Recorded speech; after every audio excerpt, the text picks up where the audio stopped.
तो आज की जो सत्संग है, मेरे ख्याल से ये 2021 की बुधवार की आखिरी सत्संग होगी। अभी सीधा नेक्स्ट ईयर सत्संग होगी हमारी। सब लोग नए साल का स्वागत करने के लिए सब प्लान कर रहे होंगे। कुछ लोग पार्टीज की सोच रहे होंगे, कुछ लोग बाहर जाके फर्स्ट ईयर का वेलकम करने के प्लान कर रहे होंगे। हमारे मुंबई में तो बहुत सारी पार्टीज होते हैं।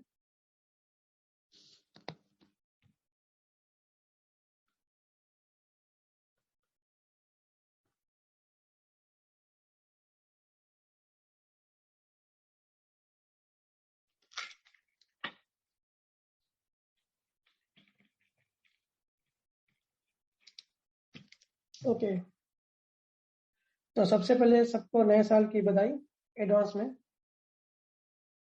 कुछ जी रिक्वेस्ट कर रहे थे कि 31 को ही 5-10 मिनट का जूम पे आके सत्संग करें, पर उस टाइम शायद संजोग नहीं बने, इसलिए। और सिर्फ एक नंबर चेंज हो रहा है, सिर्फ एक कैलेंडर ईयर चेंज हो रहा है, और ये सब माइंड की मैनेजमेंट है। देखा जाए तो कुछ भी नया नहीं हो रहा है, और नया हो रहा है तो एवरी सेकंड नया है। ये सिर्फ एक कैलेंडर की तारीख बदल रही है, और एक माइंड का, एक मनुष्य का एक ढंग है, एक मैनेजमेंट है। तो मैनेजमेंट के हिसाब से सिर्फ एक तारीख चेंज हो रही है। तो इसमें पता नहीं क्यों लोगों को इतनी एक्साइटमेंट होती है कि बहुत बड़ी बात हो जाती है, या बहुत बड़ी, जैसे नया साल आया तो बहुत बड़ी अचीवमेंट हो गई। इतने लोग प्लानिंग करते हैं और इतनी पार्टीज वगैरह सब सोचते हैं, और बहुत ज़्यादा एक्साइटमेंट रहती है। ये मुझे आज तक समझ में नहीं आया कि इसमें नया क्या होता है, क्योंकि हर दिन नया होता है, हर महीना नया होता है, हर हफ्ता नया होता है, हर एक जो नेक्स्ट जो घंटा होता है उसमें हमको पता नहीं होता क्या होने वाला है। तो हमारे लिए तो हर चीज़ नई होती है। ठीक है। हाँ, ये है कि कुछ लोग नए साल का रिजोल्यूशन लिखते हैं, या मन में प्रण करते हैं कि अभी जो जो गलतियां करी इस साल में वो नेक्स्ट ईयर नहीं करेंगे। तो ये अच्छी बात है।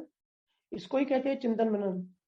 जो गुरु जी हमेशा कहते हैं ना कि थोड़ा बैठो, थोड़ा, जो हमारी एक रेस वाली लाइफ है, सुबह से रात तक जो हम भागते रहते हैं, उस भागने से थोड़ा ब्रेक लो, थोड़ा बैठो, थोड़ी सांस लो, थोड़ा रिसर्च करो, थोड़ा चिंतन मनन करो कि आज पूरे दिन में क्या किया, क्या क्या घटनाएं हुई, उससे हमने क्या सीखा, कौन से संजोग आए, भारी वाले आए या तो नॉर्मल आए, हमारे ऊपर मन चढ़ गया कि हम मन के ऊपर चढ़ गए, कितनी परसेंटेज में हम जागृत रहे।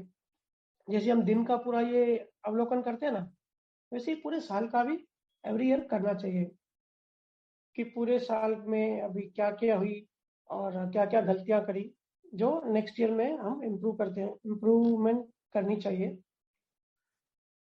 और बेस्ट होता है कि डायरी पेन और डायरी लेके 31 को टाइम वेस्ट करने से बेटर लिख लें कि 2021 में या इस साल में हमने इतना ज्ञान समझा था, हमारी हमारी ये बातें समझ में आई थी, और अभी नेक्स्ट ईयर और थोड़ा चिंतन मनन किस तरीके से करेंगे। या हम बहुत सारा टाइम अगर वेस्ट कर रहे हैं कहीं पे, पंचायत करते हैं या कुछ गलतियां कर रहे हैं जो कि मोक्ष की डायरेक्शन में हमको बाधक है, हमको वो ज्ञान में ज्ञान के डायरेक्शन में आगे बढ़ने में हमारे लिए बाधक है, तो उसको कोशिश करनी चाहिए कि उसको ब्रेक करना चाहिए। और जो टाइम है, क्योंकि श्वास गिनी हुई है, टाइम है, उसको सही सही डायरेक्शन में चलाना चाहिए। तो ऐसी कौन सी चीज़ें हैं वो थोड़ा सॉर्ट आउट करेंगे उसको, कि ये चीज़ें नहीं करेंगे, और उसकी जगह संतों की किताबें पढ़ेंगे, किसी संत से ज्ञान चर्चा करेंगे, भजन सुमरन करेंगे, थोड़ा मोक्ष की डायरेक्शन में कैसे हम आगे बढ़ें उस पर थोड़ा सा ध्यान दें। क्योंकि साल नया है और हम अगर पुराने हैं तो कुछ भी नहीं बदलेगा।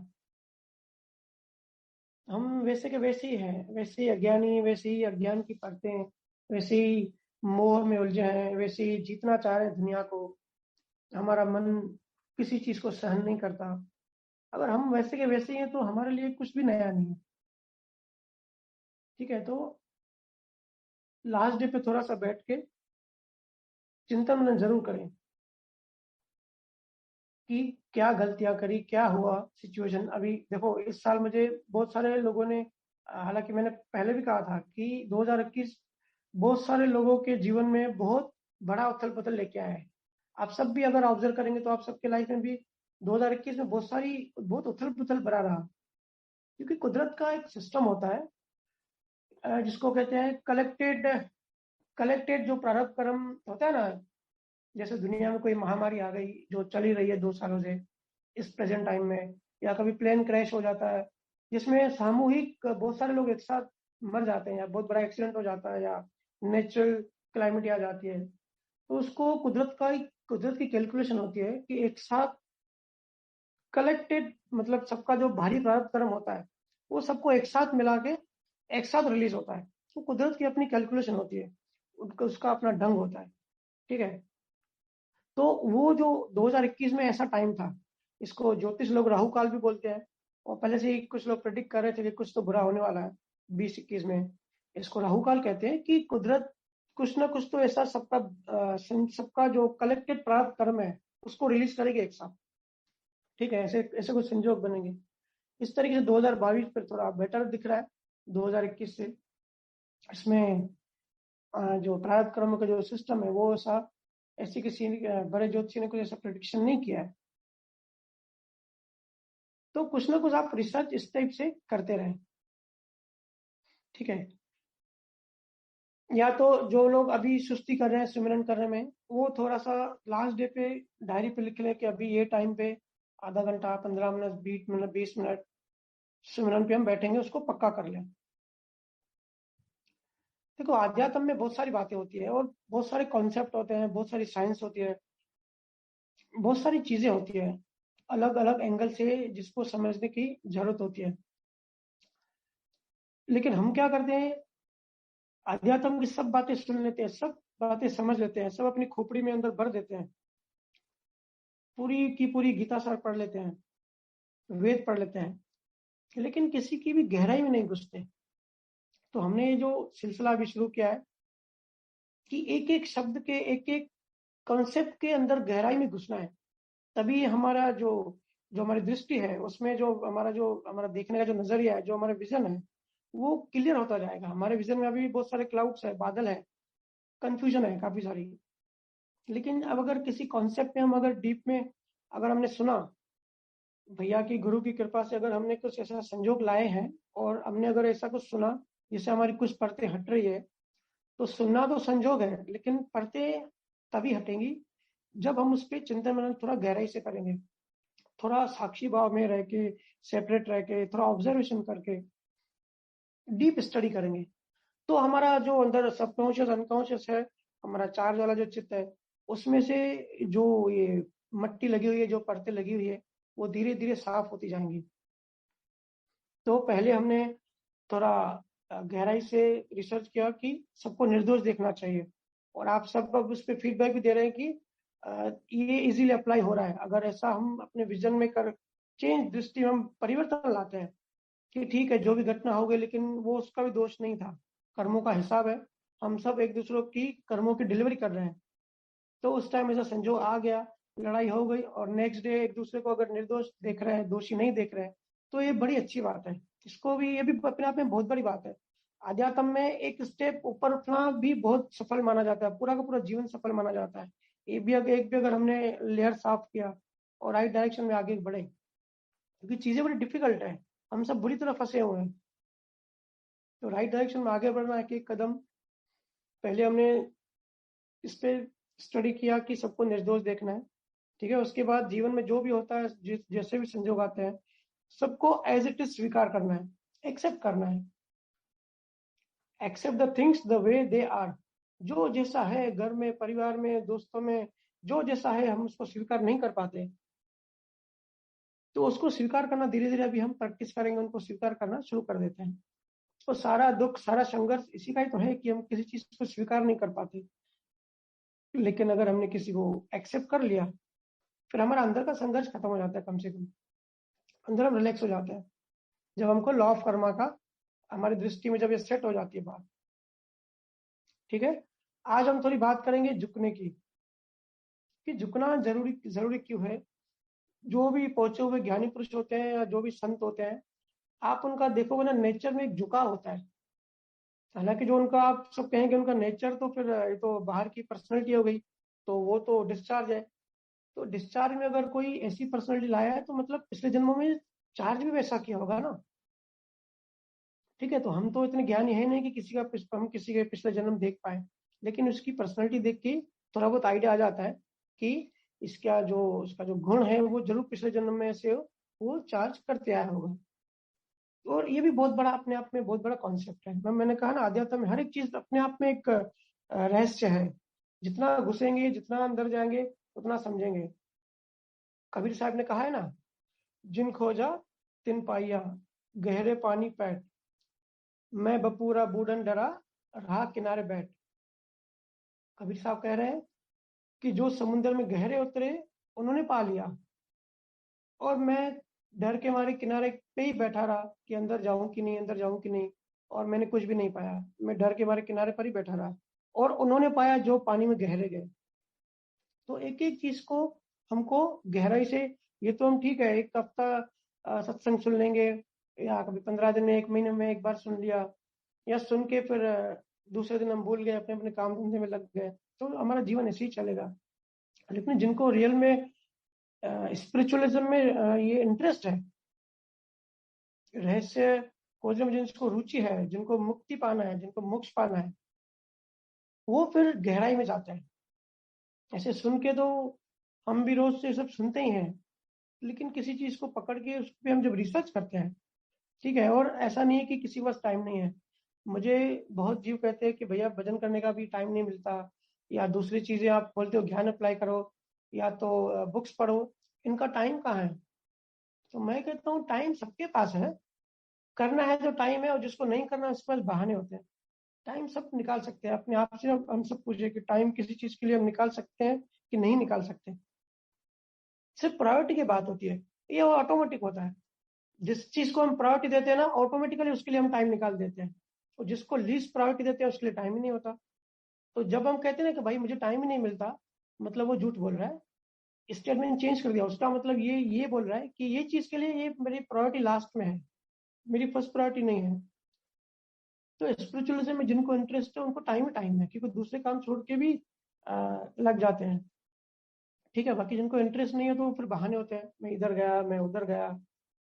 हमारे गुरु जी तो अपनी दुकान में बैठ के सत्संग करते हैं, जो कि इम्पॉसिबल होता है। इंटरेस्ट की बात होती है, रुचि की बात होती है। ठीक है, तो झुकने से क्या होता है, देखो सारा जो संघर्ष है, सारी जो लड़ाइयाँ होती है दिन भर में, देखेंगे ना, मोस्टली इसके लिए होती है कि हम चाहते हैं कि सामने वाला झुके, हम सामने वाले को झुकाना चाहते हैं। अगर हमने किसी चीज में झुक गए और बोल दिया ठीक है भाई तू बड़ा, तो सारा संघर्ष खत्म हो जाता है। लेकिन कोई झुकना नहीं चाहता, क्योंकि अहंकार को बड़ा बड़ा रस मिलता है अगर हमने सामने वाले को, किसी को झुकाया। और हमारी एक प्रवृत्ति रहती है चार्ज वाले मन की, कि हम सबके ऊपर रहें, हम हर बात में जीते। ठीक है, कि हम इवन, ये तो संसार बात हो गई, लेकिन ज्ञान में भी देख रहे हो आजकल कितनी लड़ाइयाँ हो रही है। सब लड़ाई लड़ाई में लगे हुए कि मेरा गुरु बड़ा, मेरा पंथ बड़ा, मेरा ज्ञान बड़ा। झुकने के लिए कोई तैयारी नहीं है। जो सबसे बेसिक चीज है, स्पिरिचुअलिज्म में वही आगे बढ़ता है, ज्ञान में वही आगे बढ़ता है, जो नेचुरली झुकना आता है जिसको, कि भाई तू बड़ा। क्योंकि स्पिरिचुअलिज्म मतलब और कुछ नहीं है। स्पिरिचुअलिज्म हर दुनिया में जितने भी धर्म है, पंथ है, भक्ति है, सारे संतों का एक ही चीज है कि कैसे भी चार्ज वाला जो अहंकार है उसको गलाना, उसको खत्म करना। सबका एक ही काम है।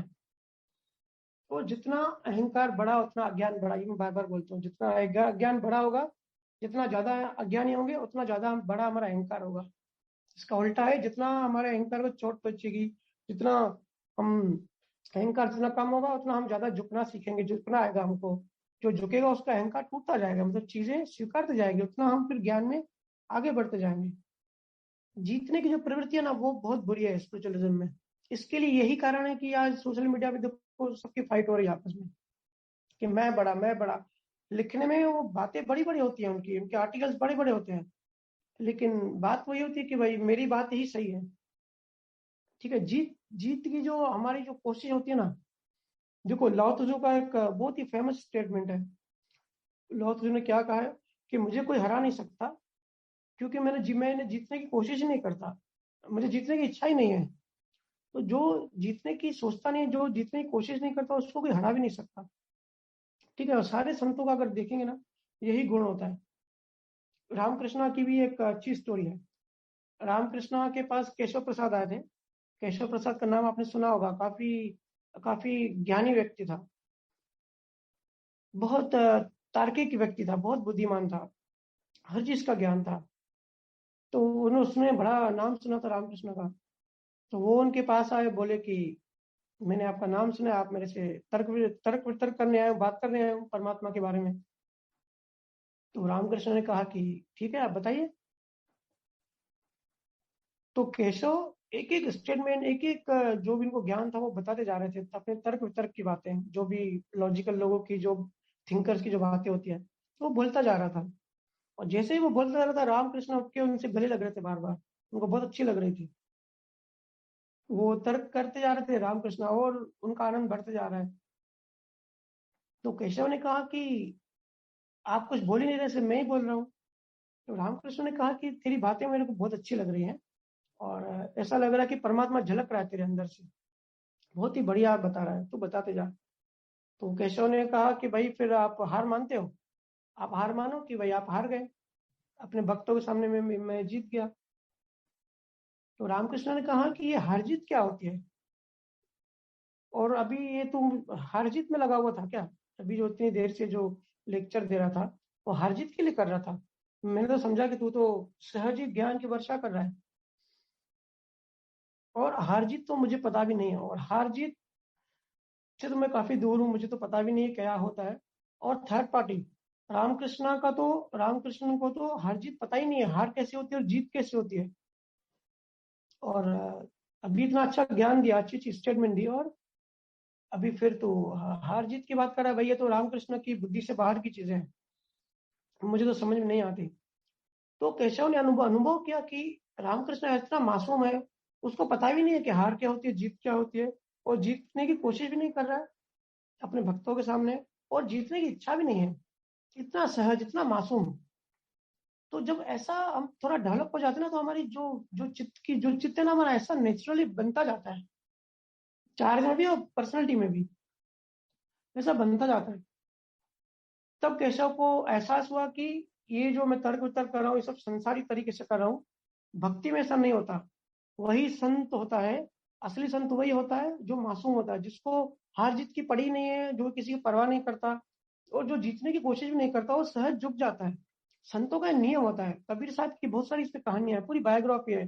कबीर साहब को वहां के राजा महाराजा बुला के, या दूसरे जो उस टाइम के जो ज्ञानी थे, गोरखनाथ नाथ के जो फॉलोअर्स थे, वो काफी शास्त्रार्थ कहते थे उसको, मतलब उस टाइम कंपटीशन करते थे। तो कबीर साहब इतना ज्ञानी होने के बाद भी कहते थे भाई मुझे तो कोई ज्ञान है ही नहीं, आप लोग बड़े हो, आप लोग जैसा बोलो वैसा सही। और वो हंसता रहता था, कबीर साहब की एक ही पॉइंट थी, हंसता रहता था। कभी भी ज्ञानी जो होते हैं, ज्ञानी पुरुष कंपटीशन नहीं करते, हमेशा कहते हैं भाई तू बड़ा, क्योंकि उनको पता है, कोई ज्ञानी को अंदर से पता है कोई किसी को बदल नहीं सकता। ठीक है, हर कोई अपनी प्रकृति लेके आया है, तो वो कोशिश भी नहीं करते। और सिर्फ अंदर में एक नेचुरल, एक सहज उनसे अंदर से हंसी निकलती है। और वो हंसी भी बहुत रहस्यमय होती है कि कैसे कुदरत का खेल है, कितना ज्ञान है और कितना अज्ञान है। और संसार की हार जीत भी लोग स्पिरिचुअलिज्म में ले आते हैं, तो इससे बड़ी कोई अज्ञान की बात हो ही नहीं सकती। तो बाद में केशव प्रसाद जो थे, बहुत बड़े भक्त हो गए रामकृष्ण के, और उसके बाद उन्होंने काफी कुछ सीखा, जो नेचुरली जो आना चाहिए। ज्ञान नहीं बढ़ाया, गुरु ज्ञान नहीं बढ़ाता, गुरु जो ज्ञान से मुक्त करता है, हर चीज से मुक्त करता है। तभी तो शून्य में जाते हैं, तभी तो हम जीरो बनते हैं, उसी को तो विज्ञान कहते हैं, उसी को वितराग कहते हैं। वितराग मतलब ये नहीं कि हमने इन्फॉर्मेशन ठूस दी और अपने आप को ज्ञानी मान लिया। खाली होते जाना, चीजों से मुक्त होते जाना। तो जो जीतने की जो प्रवृत्ति है ना, हमको उससे मुक्त होना है, झुकना है सबसे, अंदर में भी और बाहर में भी। ठीक है, बाहर में अगर सहज लगे तो करो, अगर प्रकृति में होगा, कर्मों में लेन देन वैसी होगी तो सहज ही आप झुकोगे, अगर नहीं होगा तो बाहर बहस करोगे, लेकिन अंदर कम से कम एक दृष्टि में आप झुकना सीखो। झुकने से कोई भी छोटा नहीं होता।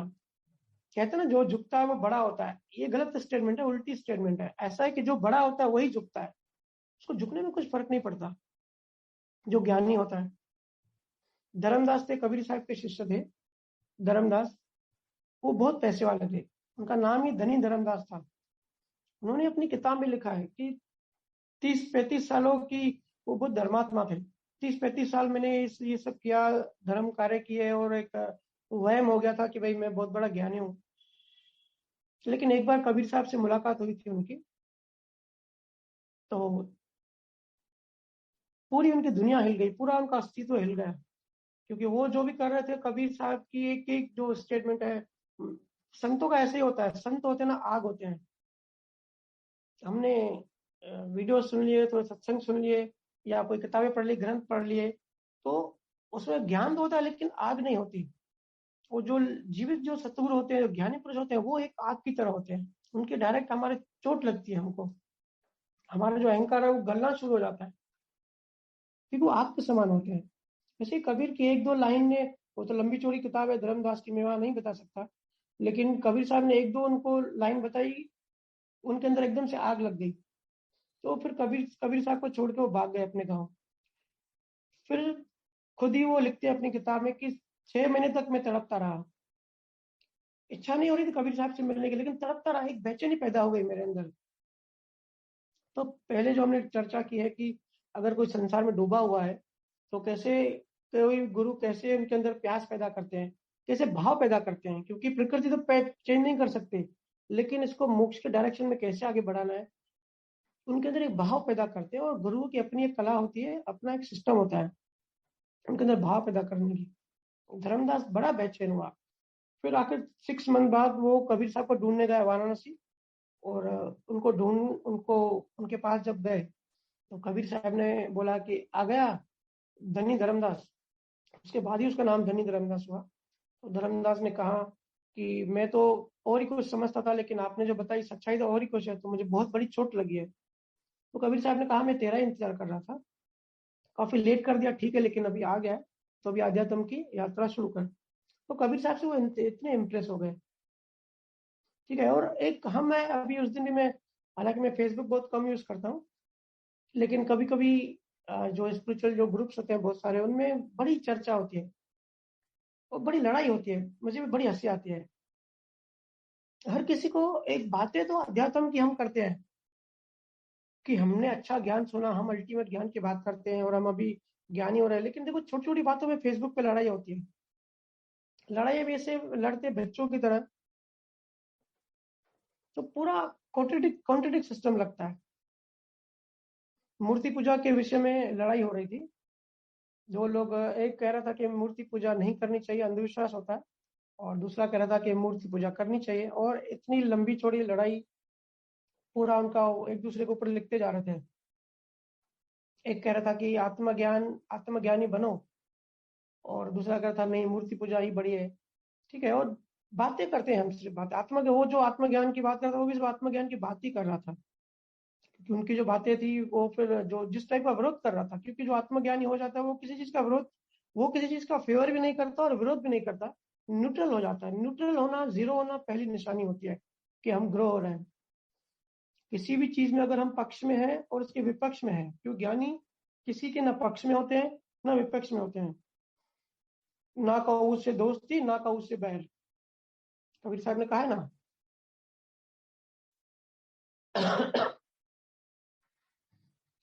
तो थोड़ी साइंस को समझते हैं। कोई भी भक्ति, किसी भी तरह की भक्ति इस दुनिया में गलत कुछ भी नहीं होता। ठीक है, क्योंकि सब हमारा हमारा ही क्रिएशन है, हमने खुद ही बनाया है। जड़ चेतन से दुनिया बनी, कुदरत बनी हम, और हर किसी का कर्मों की लेन देन के हिसाब से संजोग का भी कॉम्बिनेशन बनता है, तभी एक सिचुएशन बनती है, एक अवस्था बनती है, और अवस्थाओं का कॉम्बिनेशन से पूरी दुनिया चलती है। ठीक है। तो हम समझते हैं कि हम बड़े ज्ञानी हो गए, और जो मूर्ति पूजा करते हैं वो अज्ञानी है, ऐसा नहीं है। सिर्फ लेवल्स की बात होती है। और मूर्ति पूजा का भी अपना एक साइंस है। ठीक है, मूर्ति पूजा भी जो है वो एक सहारा, एक टाइप का सहारा होता है किसी यात्रा में आगे बढ़ने का। अध्यात्म की यात्रा बहुत बड़ी यात्रा है। उस यात्रा में जो जो हमको स्टेप बाय स्टेप हमको आगे बढ़ाते जाए, जो भी चीजें सहायक है वो उसको पकड़ना होता है, और अगर उससे आगे बढ़ गए तो वो खुद ही छूट जाता है। ये सीढ़ी होती है ना, हम सीढ़ी चढ़ते हैं एक स्टेप, तो जब हम ऊपर कदम रखते हैं तो नीचे की सीढ़ी खुद ही छूट जाती है, उसको छोड़ना नहीं पड़ता, क्योंकि हमारा डायरेक्शन ऊपर होता है। या हमको मुंबई से यूएसए जाना है, तो पहले पहले हम टैक्सी में जाएंगे, पहले घर से निकलेंगे पैदल, एक हमने यूज किया मेथड, फिर टैक्सी में जाएंगे मुंबई एयरपोर्ट तक, तो हमने दूसरा मेथड यूज किया। ठीक है, फिर बहुत लंबी दूरी है, उसके लिए हैवी व्हीकल चाहिए, फिर मुंबई से प्लेन में बैठना पड़ेगा, फिर हमने वो तीसरा व्हीकल चेंज किया। मेन होती है कि सही डायरेक्शन में चलना, एक एक स्टेप ऊपर चढ़ना। कुछ भी अंधविश्वास या कुछ भी गलत नहीं होता। अंधविश्वास कब होता है? जब हम उसी चीज से आसक्त हो जाते हैं और मोक्ष का भाव करने के बजाय संसारी मनोकामना करते हैं। और संसारी मनोकामना वही करेंगे जिनको ज्ञान नहीं होगा कर्मों का, जिनको लगेगा कि भाई यहाँ पे मूर्ति पूजा करो, यहाँ पे ये कर्म कांड करो, इससे भाव हम ये करते हैं कि इससे मेरा संसार बने, मेरा बिजनेस बढ़े, हमारे बच्चों की शादियां हो, बच्चों को नौकरी मिल जाए, और कोई बीमारियां उतर जाए। तो ये सब प्रार्थना है, ये सब मनोकामना कौन करेगा जिसको लॉ ऑफ कर्मा कैसे काम करता है, जिसको नॉलेज नहीं होगा।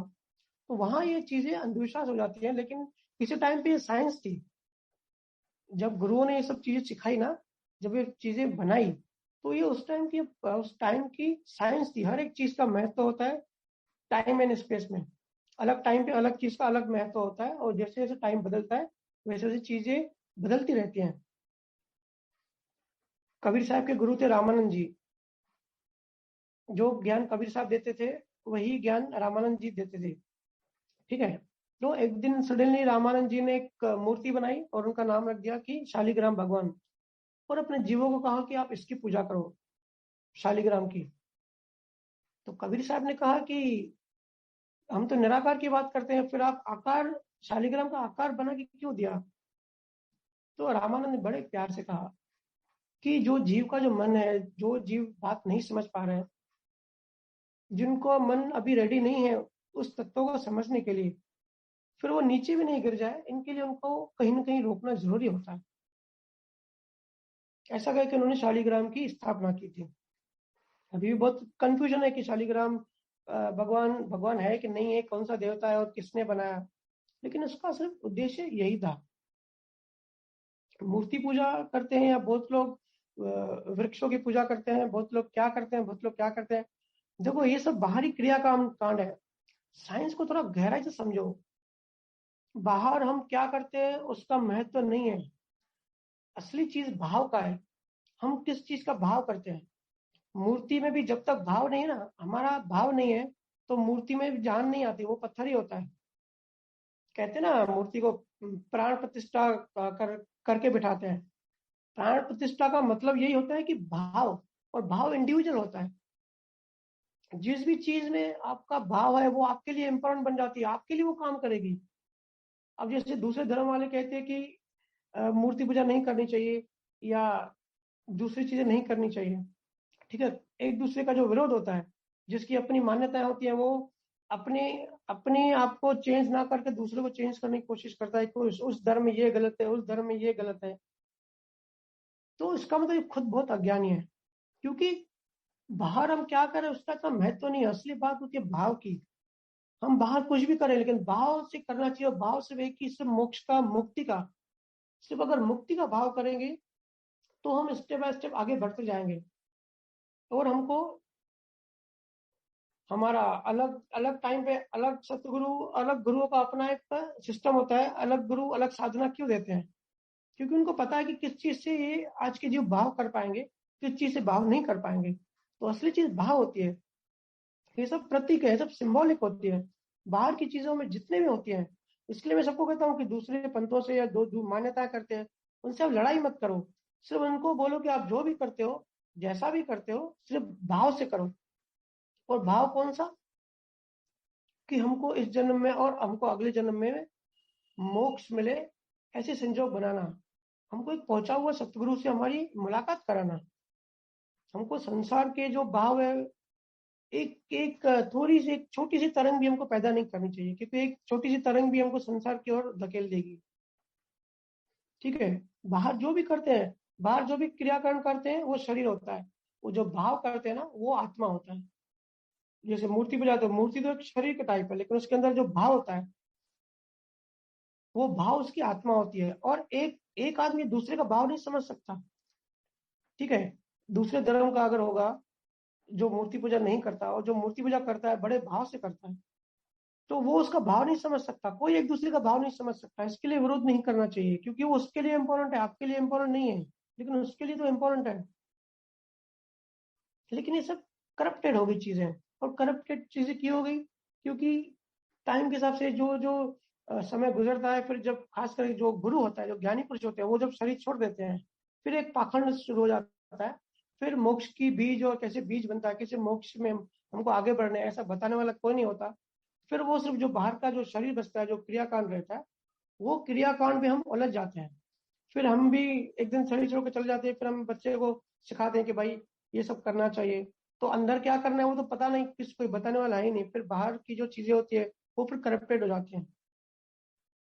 ठीक है, तो बाहर की चीजों पे इतना फोकस नहीं करना चाहिए। जो भी सहज में होता है, जो भी डिस्चार्ज में जो लाया है वो करेगा ही। किसी को भी सही, अपनी दृष्टि में सही नहीं देखना है, और अपनी दृष्टि में गलत भी नहीं देखना है। बहाने, ये सब बाहर के बहाने हैं, असली चीज अंदर की है। गुरु सिर्फ भाव पैदा कराते हैं। साधन कोई भी यूज कर लेंगे, अलग टाइम पे अलग अलग साधन यूज करेंगे।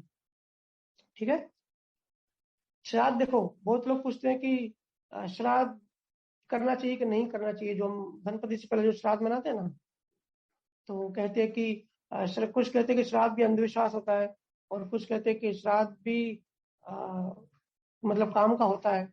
ठीक है, हर किसी की अपनी मान्यताएं होती है, लेकिन गलती कहाँ होती है? हम किसी चीज को समझते नहीं और जजमेंट दे देते हैं। मैं कहता हूँ ना कि अगर आप किसी चीज को सही मानते हो तो भी गलत गलती कर रहे हैं, और अगर गलत मानते तो भी गलती कर रहे हैं। बस बात सुन के आप उस पर रिसर्च करो, अपनी विवेक बुद्धि लगाओ। इसके लिए मैं और भैया कहते हैं कि हमारी बातें सुनो, लेकिन आप बिलीव मत करो। क्योंकि हम अगर ब्लाइंडली बिलीव करते तो हम फिर अंधविश्वास की राह पे चल लेते हैं। बस बात सही है कि गलत है, उस पर थोड़ा रिसर्च करो, थोड़ा चिंतन मनन करो। तो जो हम श्राद्ध करते हैं, उसके पीछे की साइंस ये है कि जो भी, जिसने भी शरीर छोड़ दिया, अब वो तो चला गया अपनी आगे की गति में। ठीक है, जो भी गति में होगा, लेकिन हमारे अंदर जो एक भाव बने होंगे उनके लिए, नेगेटिव या पॉजिटिव या जो भी टाइप के भाव होंगे, तो श्राद्ध में जो भी करते हैं ना, सिर्फ भाव की बात होती है कि हम उसके लिए अगर कुछ किसी टाइम में बुरे भाव भी किए होंगे, तो हम अभी उससे माफी मांगे और माफ करें। और जो हमने बीज बना दिया है भाव में, उसको हम माइल्ड कैसे करें? उस बीज को तोड़ना है। जो हमारा रिलेशन बन गया है अगले जन्मों का, तो वो तो शरीर चला गया, लेकिन हम तो हैं। तो उस रिलेशन को तोड़ना है उधर ही। जो भी हमने लेन देन बनाई होगी, कर्म बनाए होंगे, क्योंकि आगे वाला तो चला गया, उसका तो कॉज बन गया, वो अपनी गठरी लेके चला गया, लेकिन हमको तो अभी चांस है, अभी तो हम शरीर में है। तो माफी मांगे उससे। अगर हम किसी से नफरत करते हैं और उसने शरीर छोड़ दिया, तो जो श्राद्ध आता है ना, उसका मतलब इतना ही होता है कि आप भाव से माफी मांगो और रिलेशन कट करो। जो कनेक्शन बना है ना, उनको तोड़ दो वहीं पर। लेकिन ये भी समय के साथ फिर अंधविश्वास बनते गया, और इसी तरीके से अंधविश्वास सब बन जाते हैं। ठीक है, तो ये जो भी चीज है, इन पे ज्यादा फोकस नहीं करना है। और संसारी मनोकामनाएं, संसारी इच्छाएं, ये सब हमको बिल्कुल नहीं करनी है। और झुकने झुकने पे थोड़ा रिसर्च करना है। सारे संतों ने कहा है, जीसस ने कहा है, जो लास्ट लाइन में खड़ा रहेगा वही मेरे स्वर्ग में सबसे आगे खड़ा रहेगा। ठीक है, सारे संतों की देखेंगे ऐसी इस टाइप की स्टेटमेंट्स हैं। और आप खुद भी अनुभव करेंगे, अगर किसी से लड़ाई झगड़ा है, मन अशांत है, तो चुपचाप जाके झुको ना, माफी मांग लो। फिर हम आर्ग्यू करते हैं कि इसमें मेरी क्या गलती है, अगर मैं क्यों झुकूं, वो झुके ना। और सामने वाला भी यही सोचता है कि मेरी क्या गलती। तो भाई गलती, अगर ये चीज पकड़ के बैठेंगे, तो सामने वाला तो अज्ञानी है, लेकिन हमको तो अभी गुरु है, हमको तो ज्ञान मिल रहा है। तो कम से कम हम अपनी शांति करें, वो तो हमारी जिम्मेदारी है। हमारे चार्ज वाले पार्ट को साफ रखना है, उसकी जिम्मेदारी तो हमारी है। हम अपना घर साफ रखते हैं, लेडीज खास करके सोचती है कि हमारी जिम्मेदारी है कि घरों को साफ रखना है, लेकिन मन को साफ रखना है वो जिम्मेदारी हमारी है ही नहीं। ऐसा लगता है, किसने बताया ही नहीं कि हमारे मन को भी साफ रखना हमारी जिम्मेदारी है भाई, और कोई थोड़ी। भैया। जी। हाँ, अमर दुलानी, आप अनम्यूट कीजिए अपना।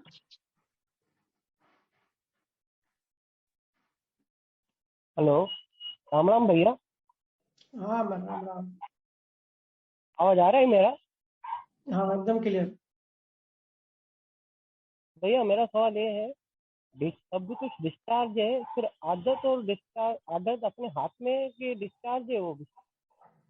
आदत और डिस्चार्ज में थोड़ा फर्क पड़ता है। सब कुछ डिस्चार्ज है लेकिन आदतें क्या है, राइट? हाँ, देखो आदत भी अपने हाथ, वो भी डिस्चार्ज है। भैया ने कितनी बार कहा है कि पहली श्वास से लेकर आखिरी श्वास तक जो भी जीवन में होता है वो प्रारब्ध कर्म होता है। ठीक है। डिस्चार्ज का मतलब ये होता है कि एक एक ट्रांजेक्शन लाइफ में डिस्चार्ज हो रही है। अब प्रारब्ध कर्म का मतलब होता है पूरा जीवन ही प्रारब्ध है। मतलब संचित कर्मों में से हमने जो शरीर बनाया, वो शरीर से अभी पहली श्वास से लेकर आखिरी श्वास तक जो भी होता है, एक एक मिनट में, एक एक सेकंड में, वो सब सबका सब डिस्चार्ज है। सबका सब पहले से ही लिखा हुआ है। हो सकता है हम ये बात एक्सेप्ट करें, या हो सकता है हम ये बात एक्सेप्ट ना करें, लेकिन सत्य जो नियम है, अभी जिस लेवल पर हम है, पृथ्वी पर है, ठीक है, भारत खंड में है, तो ये नियम जहाँ लागू है वहां लागू है ही। चाहे हम एक्सेप्ट करें, या बहुत सारे धर्मों में ये चीज एक्सेप्ट नहीं होती, और सबको लगता है कि हम क्रिएटर हैं, हम अभी भी कुछ कर सकते हैं, क्योंकि ऐसा नहीं है। पूरी डिजाइन, पूरा डीएनए से लेके हमारा डिजाइन पहले से ही हमारा फिक्स हो जाता है। जैसे बीज से फल बनता है, तो बीज के अंदर ही पूरी प्रोग्रामिंग होती है कि एप्पल का बनेगा या कौन सा बनेगा, और कैसे बनेगा, और कितना बनेगा, कितना चलेगा, कितना प्रोटीन विटामिन होगा उसमें, कितना पानी होगा। तो ये भी जब बीज बनाते हैं, तो जब नेक्स्ट शरीर हमारा तैयार होता है, उसका ब्लूप्रिंट तैयार होता है, फिर हमारे डीएनए में पूरी चीजें लिखी हुई होती हैं। और संजोग भी जो हमको मिलते हैं लाइफ में, एक टाइमलाइन में, जितना हमारी उम्र बढ़ती है, एक एक सेकंड जब बढ़ता जाता है, अभी 2022 में क्या होने वाला है, हम सब अभी यहाँ जिंदे बैठे हैं और बात कर रहे हैं, बात सुन रहे हैं, लेकिन हो सकता है 2022 में हम में से कोई नहीं रहे। ठीक है। तो ये सब पहले से ही फिक्स होता है, इसमें कोई शक नहीं है, कोई दो बात नहीं है। आपने कहा कि आदतें भी फिक्स होती है। देखो, आदतें भी आदत कहते हैं, सबकॉन्शियस माइंड के पैटर्न्स को आदत कहते हैं। सबकॉन्शियस माइंड में चीजें अंदर बैठ जाती हैं, तो वही आदतें, हम जिसको आदतें बोलते हैं, कि एक पैटर्न बन जाता है। तो वो भी अगर ज्ञान की दृष्टि से, सिद्धांत की दृष्टि से देखा जाए, जैसे बहुत लोगों को ड्रिंक करने की आदत होती है, बहुत लोग स्मोक करते हैं, नॉनवेज खाते हैं, या जिस तरीके भी जो भी हैबिट्स होते हैं, वो भी पहले से ही फिक्स होती है, प्री डिसाइड होता है, वो भी उनके कंट्रोल में नहीं होता। ये नियम है, इसमें कोई शक की बात नहीं है, या कोई भी इसमें गुंजाइश नहीं है। जिसको लॉ ऑफ कर्मा का डीप ज्ञान हो जाता है, अनुभव हो जाता है, उसको ये चीज पता पड़ जाती है। ठीक है। ये भी चीजें फिक्स होती है। लेकिन ये ज्ञान इतना अल्टीमेट है, इतना हाई लेवल का है, कि अगर ये ज्ञान बच्चों के हाथ में आ जाता है, जैसे छुरी होती है ना, घर में लेडीज हैं जो किचन की छुरी यूज करते हैं, तो वो छुरी का अच्छा यूज भी है, उसे सब्जियां कटती हैं। और अगर वो छुरी किसी बच्चे को दे दें, तो बच्चा या तो खुद को मारेगा या दूसरे को मारेगा। तो ज्ञान की तलवार भी ऐसी ही होती है। ज्ञान, इसके लिए सारे सारे गुरुओं ने टाइम देख के, जीवों की मनोस्थिति देख के ही ज्ञान देते हैं। हर ज्ञान हर किसी को नहीं दिया जा सकता। उसका ये रीजन होता है, क्योंकि ज्ञान का फिर मिसयूज होता है, उसका गलत इंटरप्रिटेशन होता है। जैसे ये सिद्धांत है कि भाई दारू जो पीता है वो तो डिस्चार्ज है, तो ये अगर किसी अज्ञानी को, किसी जो जो नॉनवेज खाता है, जो दारू पीता है, उसको ये अगर ज्ञान बता दो, हम देखते हैं हर घर में जो पीता है तो उसको लोग बोलते रहते हैं, उसकी पत्नी, बच्चे बोलते रहते हैं कि पीना गलत है, नहीं पीना चाहिए, या नॉनवेज नहीं खाना चाहिए। ठीक है। तो ऐसे अज्ञानियों को अगर ये हमने बता दिया कि तू जो ड्रिंक कर रहा है वो तेरे कंट्रोल में थोड़ी है, तो ये तो डिस्चार्ज है, पहले से लाया है, तो ये उसको लाइसेंस मिल जाएगा। और वो अज्ञानी एकदम नेक्स्ट डे छाती चौड़ी करके और डबल दारू पिएगा, कि भाई अभी तो आपने बोल दिया ना, अभी तो आपके गुरु ने बोल दिया कि डिस्चार्ज है। यही हो रहा है, यही भैया में फेस कर रहे हैं। बहुत सारी चीजों का बहुत लोगों को लाइसेंस मिल जा रहा है। देखो, कोई भी ज्ञान अगर सच्चा ज्ञान भी है, लेकिन अगर हम आधा समझे हैं, आधा अप्लाई करते हैं, तो वो भी अज्ञान है।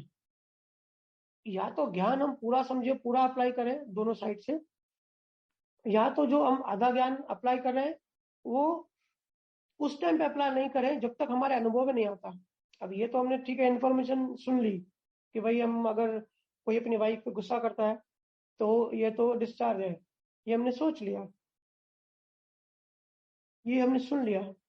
तो इसका मतलब ये नहीं है कि नेक्स्ट डे वो एकदम कॉन्फिडेंस से और जोर से गुस्सा करना शुरू हो जाएगा, क्योंकि भाई गुरुओं ने बताया कि ये तो डिस्चार्ज है, ये तो करना ही नहीं है।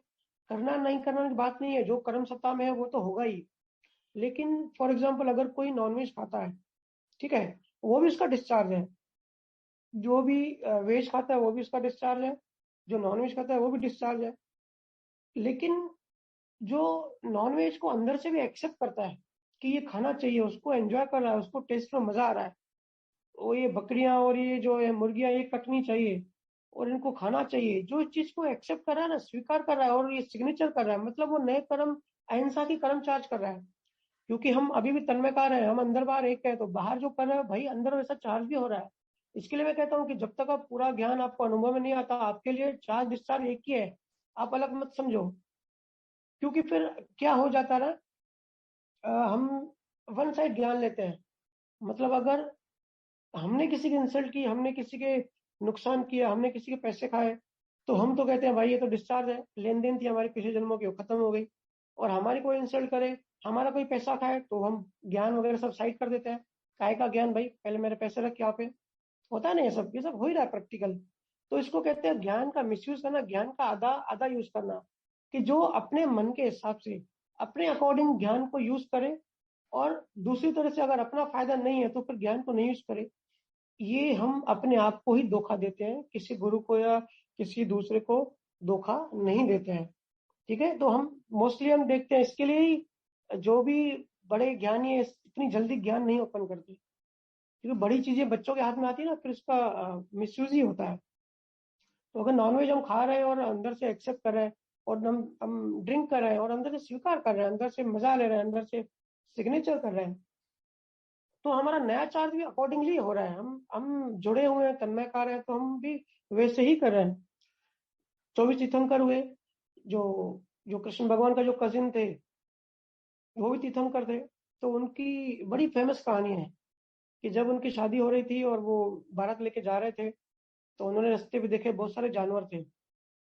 तो उन्होंने पूछा कि इतने सारे जानवर क्यों चल रहे हैं बारात में। तो उनको बताया गया कि ये जानवर भी सब बारात में खाने के लिए काटे जाएंगे। तो ये बात सुन के उनको उनका बीज खुल गया, उनका ज्ञान खुल गया, और उनको ऐसी विरह आ गई कि जीव हत्या नहीं करनी है। अब वो तो ज्ञानी थे, उनको नहीं पता होगा कि ये डिस्चार्ज है।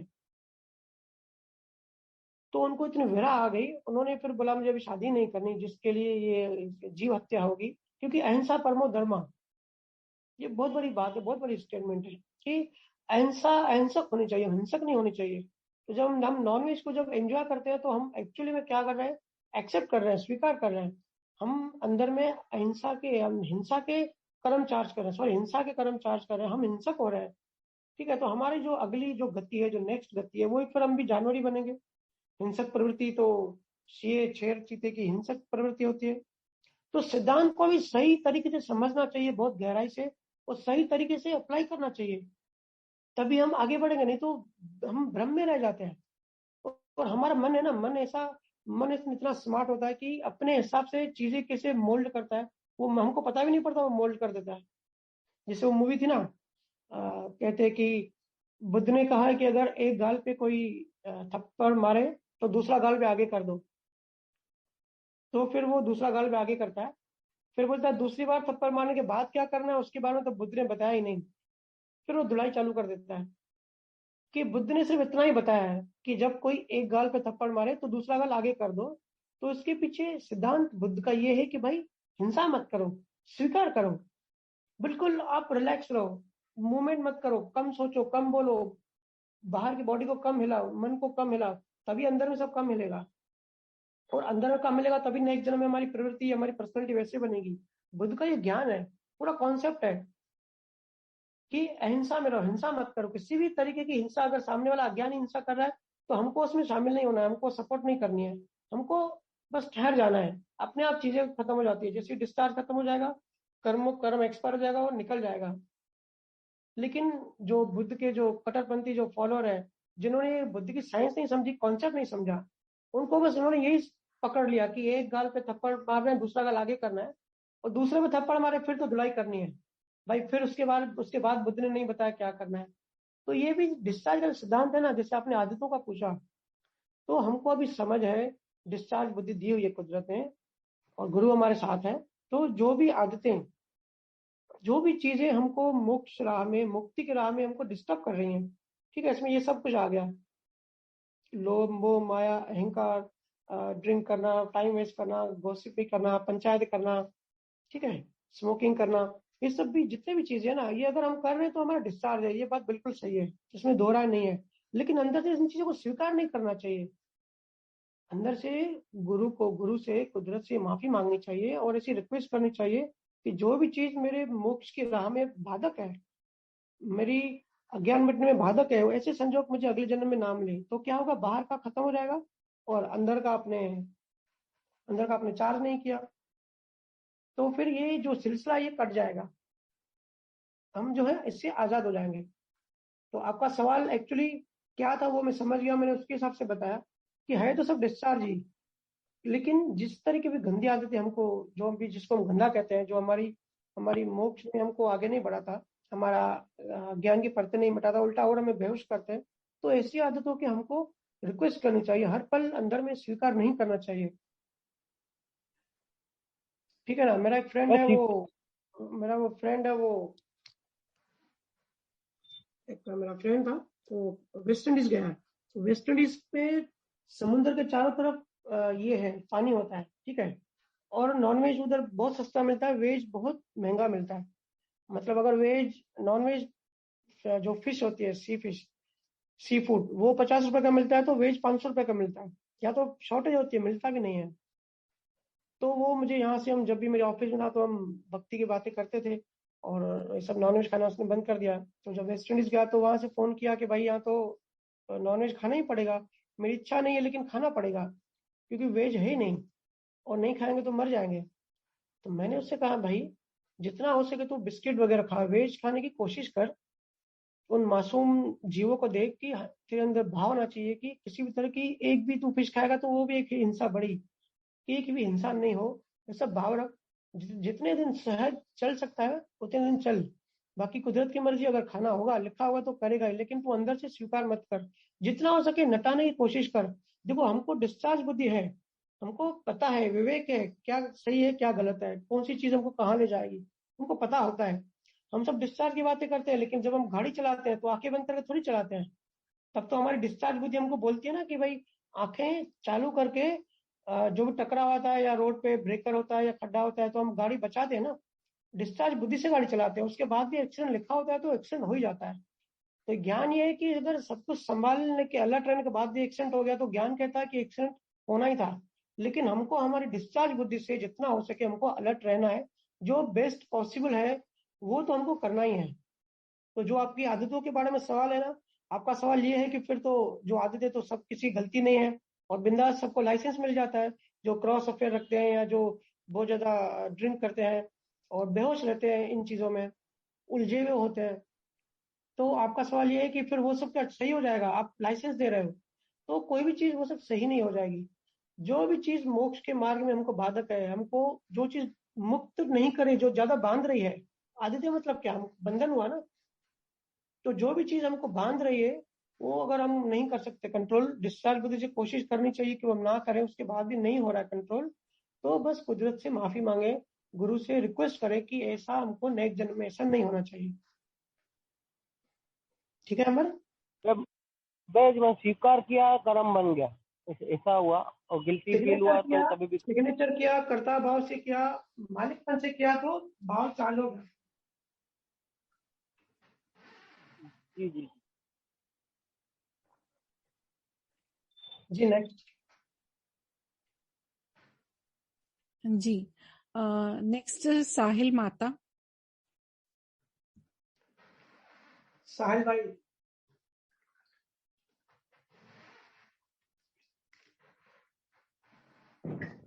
हेलो, राम राम मामा। राम राम साहिल, राम राम। कैसे हो? ये बढ़िया, आप कैसे हो? मैं बढ़िया। हाँ तो बताओ, मामा अभी मेरा, क्या क्या रिसर्च करके आए हो? हाँ मामा मैं वो थ्योरी ऑफ इवोल्यूशन पर करके आया था, तो उसी के रिलेटेड मेरा क्वेश्चन है एक। बोलो। तो मामा मैंने एक्चुअली थ्योरी ऑफ इवोल्यूशन पढ़ रहा था, तो उसमें जैसे हम्म, उसमें बताया था कि मिलियंस अगो पहले जो चिंपैंजी थे उनसे ह्यूमंस बने। ओके। तो मामू जैसे अभी भी तो चिंपैंजी चिंपैंजी है, और जो थ्योरी ऑफ इवोल्यूशन है उसमें रिकॉम्बिनेशन करके था डीएनए के ऊपर। तो मामू ओके। यदि ये है तो फिर यदि इसके हिसाब से दुनिया चल रही है और लिविंग वो हो सकता है, तो क्या मतलब टाइगर एक एक चीता को भी जन्म दे सकता है? और यदि ऐसा ही है तो गोरिल्ला गोरिल्ला क्यों है अभी तक चेंज क्यों नहीं आया? और फिश फिश क्यों है? और अभी भी ह्यूमंस में अब क्यों चेंज नहीं आया? पहले क्यों चेंज आया? और क्या देखो इन लोगों आपका को अभी, सवाल। जी बोलो। हाँ मेरा क्या है, ये क्या है, बस आखिरी वो था, क्या इन लोगों को मोक्ष जो है वो मतलब मिल सकता है? देखो आपका सवाल साइंटिफिक है, और इतना मैं डीप में नहीं जाऊंगा। आपको पर्सनली मैं ये डिटेल में बताऊंगा। लेकिन थ्योरी ऑफ इवोल्यूशन जो है, आपने जी कहा कि चिंपांजी आज भी चिंपांजी है और ह्यूमन नहीं बने, तो ऐसा नहीं है। और सोपो हेमिन्स जो बने ना, होमो सेपियंस जो फर्स्ट ह्यूमन बने, ठीक है, जी या जी जो जो हम हनुमान कहते हैं, तो ये धीरे जी धीरे ये इसमें बहुत लाखों साल लग गए। ये कुछ भी नहीं होता। जैसे जड़ चेतन मिक्स हो गए ना, तो हम तो कहने में कहते हैं कि जड़ और चेतन आपस में मर्ज हो गए, फिर ये संसार बना। लेकिन ये इतना जल्दी नहीं हुआ, बहुत लाखों करोड़ साल में धीरे धीरे चीजें बदलती गई और अभी भी बदल ही रही है। ठीक है, तो जो जो ये इवोल्यूशन है, जो चिंपांजी थे उनमें से डीएनए में म्यूटेशन हुआ। जिससे अभी कोरोना में कैसे डीएनए में म्यूटेशन हो रहा है टाइम के साथ से, वैसे डीएनए में म्यूटेशन हुआ और ह्यूमन ह्यूमन बनते गए, सीधे खड़े हो गए अध्यात्म के हिसाब से। जो एक इंद्रिय हुए, फिर दो इंद्रिय, तीन इंद्रिय, चार इंद्रिय, पांच इंद्रिय, फिर पांच इंद्रियों में बुद्धि विकसित हुई। जब हम इंसान बने तो धीरे धीरे बुद्धि बुद्धि विकसित हुई, और फिर बुद्धि के बाद अहंकार, और से ये सब उसके बाद कर्मा बनना शुरू हुआ। तो ऐसी शुरुआत हुई। ठीक है, तो ये जो एवोल्यूशन है ये अभी बंद नहीं हुआ है। ऐसा नहीं है कि अब इंसान बन के स्टॉप हो गए। चिंपांजी से सोपो ह्यूमंस बन गए, ठीक है, लेकिन अभी भी डीएनए म्यूटेशन चालू ही है। आप पुरानी अगर हिस्ट्री निकाल के देखो, जो गोरखनाथ का एक शिष्य था, उसके बारे में कहा जाता है कि वो 900 साल उसकी एज थी, और 1500 फीट का उसकी हाइट थी। मतलब पहले के बहुत सारे ऐसे एग्जाम्पल्स हैं कि बॉडी बहुत लंबी होती थी, ठीक है, शरीर बहुत बड़ा होता था और उम्र बड़ी होती थी। लेकिन जैसे जैसे टाइम बदल रहा है ना, सब चीजें बदल रही है, बायोलॉजिकल बॉडी भी इंसानों की बदल रही है, म्यूटेशन होते जा रहा है और ये होता रहेगा। आपने कहा कि चीता टाइगर से लायन पैदा हो सकता है, ऐसा कुछ पूछा ना आपने। तो वो सब हो सकता है, उसमें कोई भी ये नहीं, इवन आजकल तो लैब में पैदा हो सकता है। सब डीएनए म्यूटेशन की बात है। लेकिन उसके उसके पीछे कौन सी साइंस कैसे काम करती है? जैसे साइंस भी कहती है कि एनर्जी ना कम होती है, ना ना बढ़ती है, ना कम होती है, सिर्फ स्वरूप बदलती है, राइट? तो इसमें हम सब भी आ गए, इंसान भी आ गए, जानवर भी आ गए। जैसे हम अभी इस टाइम जो धरती पे पॉपुलेशन है, सब सवाल करते हैं कि इस टाइम सबसे ज्यादा हाईएस्ट है, हिस्ट्री में कभी इतनी पॉपुलेशन नहीं हुई। तो क्या इतने सारे जीव ह्यूमन कैसे बन गए? तो भाई लॉ ऑफ कर्मा। देखो डायनासोर खत्म हो गए, सब चीजें, जानवर कम होते गए क्योंकि चेतना ग्रो हो रही है। जानवर कम होते गए और इंसान बढ़ गए। तो वही है, सिर्फ एनर्जी चेंज हुई, स्वरूप बदल गया। चेतना तो वही है, जीव जीव तो वही है, हम सभी तो हैं जो जानवर बनते हैं, कोई पक्षी बनते हैं, कोई वापस इंसान बनते हैं। तो इस मोमेंट पे मैंने कहा था ना लास्ट वीक कि जो कलयुग का टाइम है, दोनों दोनों के लिए बराबर है। जो संसार में गिरेगा बहुत जल्दी गिरेगा, और जो आध्यात्म में बढ़ेगा वो बहुत जल्दी बढ़ेगा। क्योंकि टाइम ही ऐसा है, क्योंकि ह्यूमन ह्यूमन बॉडी बनने की जो जो एक टाइम है, वो अभी अभी अभी टाइम है। इसके लिए सारे जानवर अपने अपने कर्मा के हिसाब से ह्यूमन बॉडी में आ गए। इसके लिए धरती की पॉपुलेशन बढ़ गई है, लेकिन दूसरे बहुत सारी जातियां जानवरों की खत्म हो गई, और बहुत सारी जातियां चेंज हो रही है, और इंसान बढ़ रहे हैं। लेकिन जो टोटल एनर्जी है, टोटल एनर्जी सेम है। जितने जीव पार ब्रह्मा से आते हैं या निगोद से आते हैं, जितनी आत्माएं आती हैं एक इंद्रिय में, वो उतनी आती हैं जितनों को मोक्ष मिलता है। जो इस पूरे ब्रह्मांड से बाहर चले जाते हैं जीवात्मा, उतनी ही नहीं आती हैं। बैलेंस हमेशा बराबर रहता है, बैलेंस कभी बिगड़ता नहीं है। जो क्वांटिटी है, ये तो साइंस ही मानती है इस चीज को, ठीक है। और बाकी जानवरों की म्यूटेशन होती रहती है। आज जो हमारे दीवारों पे जो छिपकलियां होती है ना, वो कभी डायनासोर थी, तो डीएनए म्यूटेशन हुआ, साइज बड़ी थी, छोटी हो गई, ये सब चलता रहेगा। उसमें से भी हम भी अभी वापस जो अगर हम बंदरों के कर्म बनाएंगे, ठीक है, हमारा मन चंचल होगा, अगर हम बहुत चीजें जम मारेंगे अंदर से, तो हम फिर नेक्स्ट हम चिंपांजी बनेंगे, ये बंदर बनेंगे, ठीक है। तो अभी बंदरों को देखने से थोड़ी पता पड़ेगा कि ये पहली बार आया है या हम में से कोई इंसान हमारा कोई दादा परदादा ही बंदर बन के आया है, वो तो उसको ही पता होगा। तो कर्मों के हिसाब से अपनी अपनी जीवन यात्रा सब करते हैं, ये पैटर्न फिक्स नहीं होता, क्योंकि हर किसी के अपने कर्म होते हैं, कर्मों के हिसाब से आगे की गति मिलती है। जिनको मोक्ष मिला तो वो हो सकता है डेवलप होते होते 1 इंद्री से 2 इंद्री, 3 इंद्री, 4 इंद्री में आके खड़े हो गए चिंपांजी वो। और जो हम इंसानों में से घूम के वापस उधर पहुंचा है, वो दोनों में हम बाहर से देख के डिफरेंस नहीं समझ सकते जब तक कि हमारा केवल ज्ञान नहीं खुल जाता। ज्ञानियों को सब दिख जाता है, लेकिन हम अभी उस लेवल पे है नहीं, तो हमको ये ऊपर की चीजें पता नहीं पड़ेंगी, ठीक है। पर्सनल में मैं थोड़ा डिटेल बताऊंगा इसमें आपको। जी मैमू। ओके,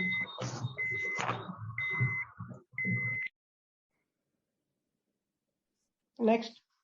जी भैया। भैया वो सब लोग बोल रहे हैं कि बच्चों का सेशन कभी कर रहे हो, तो उसके लिए थोड़ा इनको बताइए ना। हाँ, बच्चों का सेशन मैं 2-3 दिन पहले बता दूंगा, मैं जल्दी प्लान करता हूँ।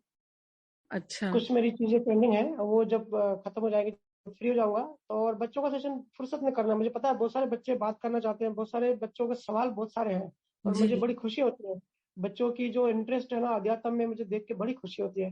तो उनको मैं अच्छा टाइम देना चाहता हूँ, भले 4-5 घंटे देना चाहता हूँ। तो इसके लिए मैं ऐसा दिन प्लान कर रहा हूँ कि जब भी फुल ये हो, फुल डे में फ्री हूँ। और जी बच्चों के अंदर बहुत सारी कंफ्यूजन है, बेचारे पढ़ाई के मारे दबे हुए हैं। और मैं देख रहा हूँ हर माँ बाप का मतलब झगड़ा होता ही है, तो उसमें बच्चे पिसते हैं, तो बच्चों का मन खराब हो रहा है, ठीक है, उनको कॉन्फिडेंस लो रहा है और अंदर से बेचारे विकृत होते जा रहे हैं। तो ऐसे बच्चों का मुझे सेशन लेना है, मैं बहुत जल्दी लूंगा, आपको 2-3 दिन पहले इन्फॉर्म कर दूंगा। जी ठीक है भैया। और भैया ठीक मेरा है, भी क्वेश्चन है, मैं अभी पूछूं कि बाद में? पूछो। जी मेरा ये सवाल है कि क्या ऐसे हो सकता है कि किसी को अगर केवल ज्ञान हो और केवल दर्शन नहीं हो, या सिर्फ केवल दर्शन हो और केवल ज्ञान नहीं हो? क्योंकि पहले केवल दर्शन होता है और फिर केवल ज्ञान होता है ना, आप थोड़ा इस पे समझाएंगे? नहीं, बिल्कुल, केवल दर्शन तो एक नाम है, लेकिन मैं क्या कहता हूँ कि शब्दों में मत उलझो, अलग धर्म अलग शब्द यूज करते हैं, कॉन्सेप्ट को समझो। केवल दर्शन का मतलब होता है कि जो हमारी जो रॉन्ग मान्यता थी, ठीक है, वो हमारी डिलीट हो गई 100%। और 100% हमको जो ये चीजें हैं, जो भी लॉज हैं, ये हमको 100% अनुभव हो गया। क्योंकि डेवलपमेंट तभी होता है जितना हम चीजें अनुभव करते हैं, और ये हर एक जन्म में जन्मों जन्म लग जाते हैं, एक ही जन्म में नहीं होता। तो परसेंटेज वाइज हम हर जन्म में थोड़े थोड़े डेवलप होते हैं। कभी 60% हमारा ज्ञान होगा तो 40% अज्ञान होगा, कभी 70%, जैसे परसेंटेज बढ़ती जाती है, मतलब हमारा दर्शन बढ़ते जाता है। दर्शन का मतलब देखना, व्यू, जो हमारी जो दृष्टि है, मतलब हम 100% साक्षी भाव में चल जाते जाते हैं। हमारी जो जो आवरण है, जो अज्ञान के आवरण है, वो कम होते जाते हैं। तो जिस दिन 100% आवरण खत्म हो जाते हैं हमारे, तो हमारा वो पहले केवल दर्शन होता है, और वो 100% होता है। और केवल ज्ञान पुरुषार्थ में नहीं होता, ये बात समझ लो। केवल ज्ञान जो होता है वो डिस्चार्ज होता है, मतलब वो हमको फलस्वरूप मिलता है। जो पुरुषार्थ के रूप में होता है वो केवल दर्शन होता है। जो हम कोशिश करते हैं ना, अंदर से सहज कोशिश करते हैं चीजों को समझने की, स्टेप बाय स्टेप आगे बढ़ने की, उसको दर्शन कहते हैं। केवल ज्ञान में कुछ पुरुषार्थ नहीं करना पड़ता, केवल ज्ञान ही कोई पुरुषार्थ करता नहीं है, क्योंकि केवल ज्ञान लास्ट जन्म में होता है, आखिरी जन्म में होता है। तो पुरुषार्थ वाला जो मन होता है, वो उसका अस्तित्व ही नहीं होता। उस मन की मौत को ही डेवलपमेंट कहते हैं। जिस जिस परसेंटेज में हम चार्ज वाले अंतस्करण, चार्ज वाले मन को हम डिस्ट्रॉय करते हैं, या उसको कम करते हैं, या कम होते जाता है, उतना हमारा ज्ञान बढ़ता जाता है, या जितना ज्ञान बढ़ता जाता है उतना मन हमारा छोटा होता जाता है। वही चीजें बताई ना, एक ही चीज के अलग नाम है। जितना हमारा ज्ञान बढ़ेगा, हमारी डेवलपमेंट बढ़ेगी, हमारा अहंकार कम होगा, हमारा झुकना बढ़ेगा। ठीक है, चीजें आती आती खुद ब खुद। तो ये चीजें धीरे धीरे डेवलप होती जाती है, और पता नहीं कितने जन्म लग जाते हैं, बहुत बड़ी यात्रा होती है। और आखिर एक दिन जब हम यात्रा कंप्लीट करते हैं, तो हमारा पुरुषार्थ जब 100% हो जाता है, तब हमारा बीज बनता है केवल ज्ञान का। केवल ज्ञान को हासिल नहीं करना पड़ता, वो तो सहज मिलता है, लेकिन उसके लिए बीज चाहिए होता है ना। तो बीज फिर हम ये जो पुरुषार्थ करते हैं, अपनी अंडरस्टैंडिंग बढ़ाते हैं, अपनी जो समझ बढ़ाने की हम कोशिश कर रहे हैं, आंतरिक दृष्टि जो है उसको हम सम्यक दृष्टि बनाने की कोशिश कर रहे हैं, संभाव में रहने की जो कोशिश कर रहे हैं, जो सेपरेट रहने की कोशिश कर रहे हैं, या जो मोक्ष के हम भाव कर रहे हैं, ये सब चीजें कर रहे हैं, ये सब पुरुषार्थ है। ठीक है, ये तो जो चार वाला मन पुरुषार्थ करता है, और इसको कहते हैं केवल दर्शन। जब केवल दर्शन 100% हो जाता है, उसके बाद केवल ज्ञान का बीज पड़ता है। फिर उसके बाद जो नेक्स्ट जो शरीर मिलता है वो आखिरी होता है। उसमें शरीर होता है, फिजिकल बॉडी, जैसे महावीर स्वामी का था, 24 तीर्थंकरों के थे, और भी बहुत सारे ज्ञानियों के होते हैं, वो शरीर होता है। और डिस्चार्ज वाला मन होता है उसके साथ। चार्ज वाला जो है उसके अंदर वो उसका अस्तित्व ही खत्म हो जाता है, और वो आखिरी होता है। क्योंकि हम ऐसे समझते हैं कि परमात्मा को पाना है, आत्मा को पाना है, तो ऐसा समझते हैं किसी चीज को हासिल करना है, किसी चीज को पाना है। और हम सब कहते हैं कि मैं शुद्धात्मा हूँ, लेकिन जब मैं थोड़ा गहराई में जाता हूँ तो मुझे स्टेटमेंट भी पूरा गलत लगता है। ये बहुत बड़ी बात कह रहा हूँ, मैं शुद्धात्मा हूँ, ये स्टेटमेंट ही गलत है। क्योंकि जहां मैं आ गया, हमारा मन आ गया, हम मन को ही तो मैं कहते हैं। अभी हम अपने शरीर को मैं मानते हैं, और अपने मन को मैं मानते हैं। मैं शुद्धात्मा हूँ का मतलब हम जब बोलते हैं तो ऐसा ऐसा सोचते हैं कि जैसे हम कहते हैं कि मैं शाहरुख खान हूँ, एक वो बात, और कहते हैं कि मैं शुद्धात्मा हूँ, वो तो मतलब कोई डिफरेंस नहीं है। हमारे अंडरस्टैंडिंग में डिफरेंस नहीं है, हमारे महसूस करने में कुछ फर्क नहीं है, सिर्फ बाहर बोलने में फर्क है। ठीक है, तो जहां मैं आ जाता है ना, वहां आत्मा नहीं हो सकती। आत्मा तभी आ सकती जहां मैं मिट जाता है। तो सिर्फ कहा जाता है कि सिर्फ आत्मा है, मैं मिट गया, मेरा जो अस्तित्व है, मेरा जो मन है वो मिट गया। जब हमको इस बात का रियलाइजेशन होता है, एहसास होता है कि मैं गलती से पैदा हो गया हूँ, मेरा कोई एक्चुअली अस्तित्व है ही नहीं, मैं एक्सीडेंटली पैदा हो गया हूँ। हम सब क्या है, हम सब अहंकार से तो बने। कभी कभी थोड़ा डीप में जाओ कि हम बने कैसे। तो चेतना और जड़ और चेतना मिक्सअप से हम बने, उससे हमारा शरीर बना, फिर बुद्धि बनी, अहंकार बना। तो ये अहंकार क्या है, ये नकली चीज है ना, समय में पैदा हुई, वो समय में खत्म हो जाएगी, तो मतलब हम वो है ही नहीं।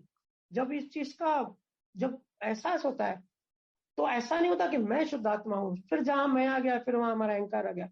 वहां ये एहसास होता है कि मैं गलत हूँ, मैं पैदा हो गया, मैं हूं ही नहीं कुछ भी। सिर्फ ये नकली चीजें हैं, अपने आप को मैं मानना। जब हम लोग जब हम मिट गए, मैं मिट गया, तब जो बचता है वो आत्मा होती है। ठीक है, तो केवल दर्शन पहले होता है, उसमें बीज पड़ जाता है, और आखिरी जो होता है, आखिरी जन्म, वो केवल ज्ञानी को केवल ज्ञान तब कहते हैं कि इसको ये केवल ज्ञानी है, केवल ज्ञान हो गया। उस टाइम मैं नहीं रहती, क्योंकि वो आखिरी है। चार्ज वाला मन की मौत हो गई, उसका अस्तित्व जो गलती से पैदा हुआ था, एक्सीडेंटली पैदा हुआ था, वो खत्म हो गया। बाकी जो कर्म बचे हैं, जो शरीर ने कभी न कभी बनाए थे, चार्ज वाले पार्ट ने बनाए थे, वो आखिरी जन्म में वो सब रिलीज होंगे और खत्म हो जाएंगे। तो वो पूरा अस्तित्व ही खत्म। तो आत्मा तो मोक्ष में है ही। आत्मा को मोक्ष में डालना थोड़ी है, आत्मा को पाना थोड़ी है। आत्मा तो जहां है वहां है ही। हम बाहर आ गए, एक समुन्द्र से एक लहर ऊपर उठ गई, और अपने आप को पूरा समुद्र समझने लगी, और एक दिन वापस वो लहर समुद्र में गिरेगी, और उसका अस्तित्व खत्म। बूंद है ना, बूंद सागर से बाहर आ गई, और अपने आप को सागर समझने लगी। तो बूंद जो वापस सागर में गिर जाती है, तो वो सागर बन जाती है। ये सब चीजें एहसास करने की होती है, सिर्फ बोलने की नहीं होती है। तो थोड़ा सा अगर चिंतन मनन करेंगे ना, कभी ऐसी भी चिंतन मनन करो कि भाई मैं हूं ही नहीं, एक्सीडेंटली पैदा हो गया, आज नहीं लाखों सालों बाद हमारा अस्तित्व खत्म हो जाएगा, जो हम जिसको मैं मानते हैं। ठीक है, तो ये चीजें ऐसी है। ठीक है दीदी, जी, तो टाइम हो भैया रहा मतलब है। पुरुषार्थ ही करना है ना हमें दर्शन के लिए, तो जो भी हमें इस इससे। जीवन में इस लेवल पे हम हैं, तो हमको डेफिनेटली पुरुषार्थ ही करना है। पूरा हमको सम्यक दृष्टि रखनी है, पूरा हमको चीजों को ऑब्जर्व करना है, साक्षी भाव में रहना है। बाहर चीजें जब हम एक मूवी की तरह का देखेंगे, सीरियस नहीं होंगे। ठीक है, बाहर कुछ भी होने दो, कितना भी दुख होने दो, कितना भी सुख होने दो। क्योंकि हमने जब जब चार्ज कौन करता है, परमाणुओं को हमने शक किया, चेतना, क्योंकि आत्मा का छोटा सा पार्ट है चेतना, जड़ और चेतन जब मिक्स होते हैं तो वो परमाणु को शक करते हैं। ठीक है, तो उस टाइम हमने जो चार्ज किया कर्ता भाव में आके, अपने आप को मैं समझ के, सांसारिक आदमी समझ के, जो हमने बांध लिया कुछ परमाणुओं का, पूरे ब्रह्मांड में परमाणु का समुद्र है, तो उसमें से कुछ परमाणु हमने चिपका दिए अपने हाथ में। ठीक है, तो वो क्योंकि हम चेतना है, तो नेक्स्ट जन्म में जब प्रारब्ध बनता है वो डिस्चार्ज चेतना होती है। उस टाइम यह जो भी हम भोगते हैं ना, एक्चुअली हमको लगता है कि हम भोग रहे हैं, क्योंकि हम उस टाइम लाइव होते हैं, भाव में होते हैं, लेकिन एक्चुअली वो हम नहीं भोगते। थोड़ा सा अगर थोड़ा गहराई में जाएंगे ना, तो वो डिस्चार्ज वाली चेतना होती है, उससे हमारा कोई कनेक्शन नहीं है। हमने पानी को बर्फ बना लिया और बर्फ को छोड़ दिया, फिर वो धीरे धीरे बर्फ गलती जाएगी और वापस पानी बन जाएगी। हम जो है ना, हम बिल्कुल अलग हैं और सेपरेट है। दोनों को डिस्टेंस मेंटेन कराने की हमको डेली प्रैक्टिस करते रहना चाहिए, उसी को पुरुषार्थ कहते हैं। और जब पुरुषार्थ 100% हो जाता है, तो पुरुषार्थ वाला करने वाला ही सिस्टम ही खत्म हो जाता है। ठीक है, जी जी भैया। अभी मानसवी गर्ग।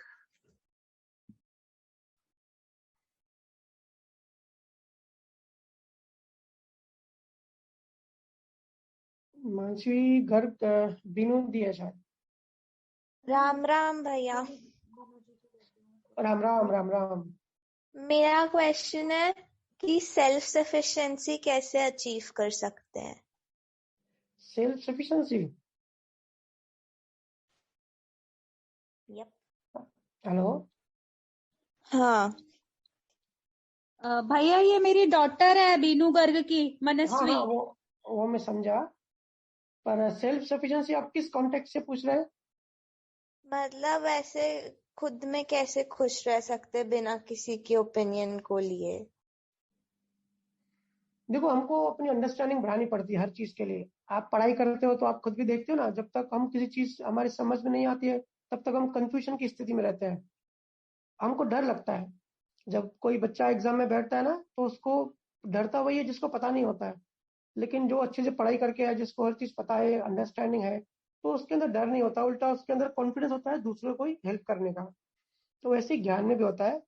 जब तक हम ज्ञान नहीं समझते हैं, अपनी अंडरस्टैंडिंग नहीं बढ़ाते हैं, आध्यात्म ज्ञान मतलब जो स्पिरिचुअल साइंस की हम बात करते हैं उसकी बात कर रहा हूँ, तब तक हम सुख क्या है, दुख क्या है, कर्म क्यों बनते हैं, कर्म कैसे भोगते हैं, इन चीजों को हम समझ नहीं सकते।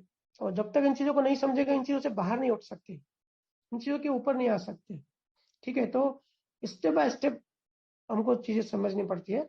आपने पूछा कि कैसे खुद में सुखी रह सकते हैं, तो खुद में सुखी रहने का मतलब ये होता है कि देखो, हम सब तो चेतना है, जड़ और चेतन की जैसे बात होती है, बूंद जैसे सागर से अलग हो गई, वैसे ही हम जो चेतन जो पार्ट है, वो सुबह से रात तक एक खोज में क्यों रहता है? क्योंकि एक प्यास होती है कि जहां से हम आए अपने सोर्स में वापस जाए। देखो, ब्रह्मांड की कोई भी चीज देख लो, जो चीज जहां से आती है वही वापस अपने सोर्स में जाती है। जैसे बीज, एप्पल का अगर बीज बीज है, तो एप्पल के बीज से पेड़ बनेगा और फल आएगा एप्पल, और फल पे फिर वापस बीज बनता है। समुद्र का पानी सूर्य ऊपर खींच लेता है, फिर वापस बारिश होती है, नदी बन के वापस समुद्र में जाती है, पूरी साइकिल होती है। जो भी चीज देखोगे ना, हर चीज अपने सोर्स में वापस जाना चाहती है और जाती है। ऐसे ही हम भी अपने सोर्स में वापस जाना चाहते हैं। तो हमारे अंदर ये ज्ञान विज्ञान की बातें अगर एक मिनट के लिए साइड भी कर दो, तो भी एक अंदर से बेचैनी क्यों होती है, जो कि हर चीज, हर बेचैनी का बेसिक है। एक गहराई में एक चीज मिसिंग लगती है, क्योंकि हम आनंद स्वरूप है। जो शुद्धात्मा है ना, वो आनंद स्वरूप है, वो उसका एक गुण है। ठीक है, तो हम भी चेतन है ना। तो जैसे एक आत्मा है, सूर्य होता है, सूर्य से एक किरण निकल जाती है, तो सूर्य किरण अलग नहीं है, किरण सूर्य का ही पार्ट है, लेकिन थोड़ी दूर आ गई, लेकिन गुण वही है। गुण क्या है? रोशनी का। बहुत सारी किरण मिलकर सूर्य बन गई, सूर्य एक विशाल है और हम एक किरण है। तो जो चेतन जो हम लेके आए, जो चेतना जो हम अलग हो गए और जड़ में हम मिक्स हो गए। जैसे पानी के अंदर सूर्य की किरण जाती है, तो देखते हो अगर कोई लकड़ी डाल दो, लकड़ी लकड़ी टेढ़ी हो जाती है। ठीक है, विकृत हो जाती है किरण। वैसे ही हम भी विकृत हो गए, जड़ से मिलके, अहंकार से मिलके। हम अपने आप को भूल बैठे हैं, अपने आप को हम जड़ समझ बैठे हैं, मन समझ बैठे हैं। तो इसके लिए बेचैनी, अंदर की जो बेचैनी हर टाइम हमको लगी रहती है ना, अपने सोर्स में वापस जाने की प्यास लगी रहती है। हमको पता नहीं है कि क्यों है और इसका रास्ता क्या है, इसको ढूंढने कैसे। लेकिन ये जो असल सुख है, जो असल आनंद है, ये जब हम डेवलप होते होते होते, अब जो दीदी ने पूछा, जितना हम पुरुषार्थ करेंगे, जितना ज्ञान में डेवलप होंगे, उतनी हमारा जो आनंद है, ये अंदर का आनंद, मुक्ति का आनंद, ये बढ़ता जाएगा। क्योंकि वो चेतना, पहले हम अपने आप को शरीर मानते हैं, और हमारी चेतना जो चेतना, जो किरण की जो बात कर रहा हूँ, वो हम शरीर में डाल दिए हैं। तो शरीर से हम एक हो गए, तन्मयकार हो गए, हम अपने आप को शरीर मानते हैं। लेकिन सच्चा सुख शरीर में तो है नहीं। शरीर की जितनी भी अवस्था है, जो भी चीज ले लो, घूमना फिरना, आइसक्रीम खाना, उसमें सच्चा सुख तो है नहीं। और उसमें जो सुख आता है वो मान्यताओं से आता है, परमानेंट सुख नहीं आता। एक आइसक्रीम खा लो सुख महसूस होगा, 10 आइसक्रीम खा लो तो उससे फिर दुख महसूस होने चालू हो जाएगा। तो टेम्पररी है। और ये हम एक हो गए, हमारी चेतना शरीर में है, इसके लिए हमको ऐसा लगता है। फिर थोड़ा हम ज्ञान में डेवलप हो जाते हैं तो हमारी चेतना फिर मन में आ जाती है। फिर हम शरीर को छोड़ देते हैं, मन से एक हो जाते हैं, मन से तन्मयकार हो जाते हैं। ठीक है, क्योंकि मन भी नकली है, मन से भी सुख नहीं मिलता। बाहरी सुख मिलता है जो टेम्पररी है, जो मान्यता है, जो डिस्चार्ज में है। पर जो अंदर का जो सुख है, जो एक्चुअल सुख है, जो आनंद है, जो बहुत गहराई की बात है, जिसके लिए हमको बेचैनी लगी रहती है, वो बेचैनी हमारी तभी खत्म होती है जब हम अपने सोर्स में वापस जाते हैं। मतलब जड़ और चेतन अलग हो जाता है, जड़ की मृत्यु हो जाती है। और जब मन हट हट जाता है, मन की मृत्यु हो जाती है, मन का अस्तित्व खत्म हो जाता है, तो बचता क्या है? चेतना वापस अपने स्वरूप में चली जाती है। फिर खेल खत्म हो जाता है। एक आदमी घर से निकला, बाहर भटका लाखों साल, वापस अपने घर गया। ठीक है, तो जब तक हम अपने असल घर की तरफ नहीं बढ़ेंगे, ज्ञान में डेवलप नहीं होंगे, तब तक हमको जो आपने पूछा कि खुशी क्यों नहीं मिलती, तो खुशी तो टेम्पररी वर्ड है, आनंद बड़ा वर्ड है। तब तक हमको आनंद नहीं मिलेगा जब तक हम अपने घर की तरफ वापस जाना स्टार्ट नहीं करते। ठीक है, बाकी जितनी भी खुशियों की आप बात कर रहे हो ना, वो सब खुशियां टेम्पररी है, वो मान्यताओं के आधार से मिलता है। अगर आपको नॉनवेज खाने में आपको अगर खुशी मिलती है तो आप खाओगे तो उससे खुशी मिलेगी, क्योंकि आपकी मान्यता है। सारी खुशी और सारे दुख हमारी मान्यताओं से आते हैं, और वो टेम्पररी होते हैं। वो मान्यता खत्म तो वो सुख भी हमको मिलना वहां से बंद हो जाएगा। ठीक है, क्या नाम है? मानसी जी, मनस्वी। मानसी जी। बीनू दीदी को बोलूंगा आपको कुछ सत्संग सुनाएगी, तो फिर आपकी धीरे धीरे समझ जो है ना इन चीजों में विकसित होती जाएगी। लेकिन मुझे बड़ा अच्छा लगता है कि आपको भी अभी इंटरेस्ट आया है और आगे बढ़ने के लिए आप सोच रहे हैं। ओके, थैंक यू थैंक भैया। यू जी। हाँ, अभी मोहन माता।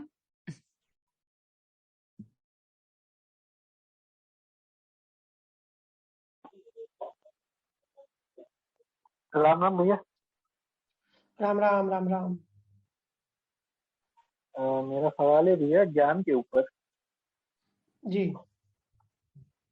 भैया जैसे ज्ञान हर आदमी ज्ञान लेता ही है, अपन सत्संग सुनते हैं, जी राधा स्वामी का हो किसी का भी हो, जी ज्ञान अप्लाई भी करते हैं, आगे चलते हैं। जैसे मरता है आदमी, तो ये जी जी ज्ञान आत्मा भी कैरी फॉरवर्ड करती है क्या उस ज्ञान को, कि बॉडी पे सिर्फ हमारे शरीर से ही सीमित है?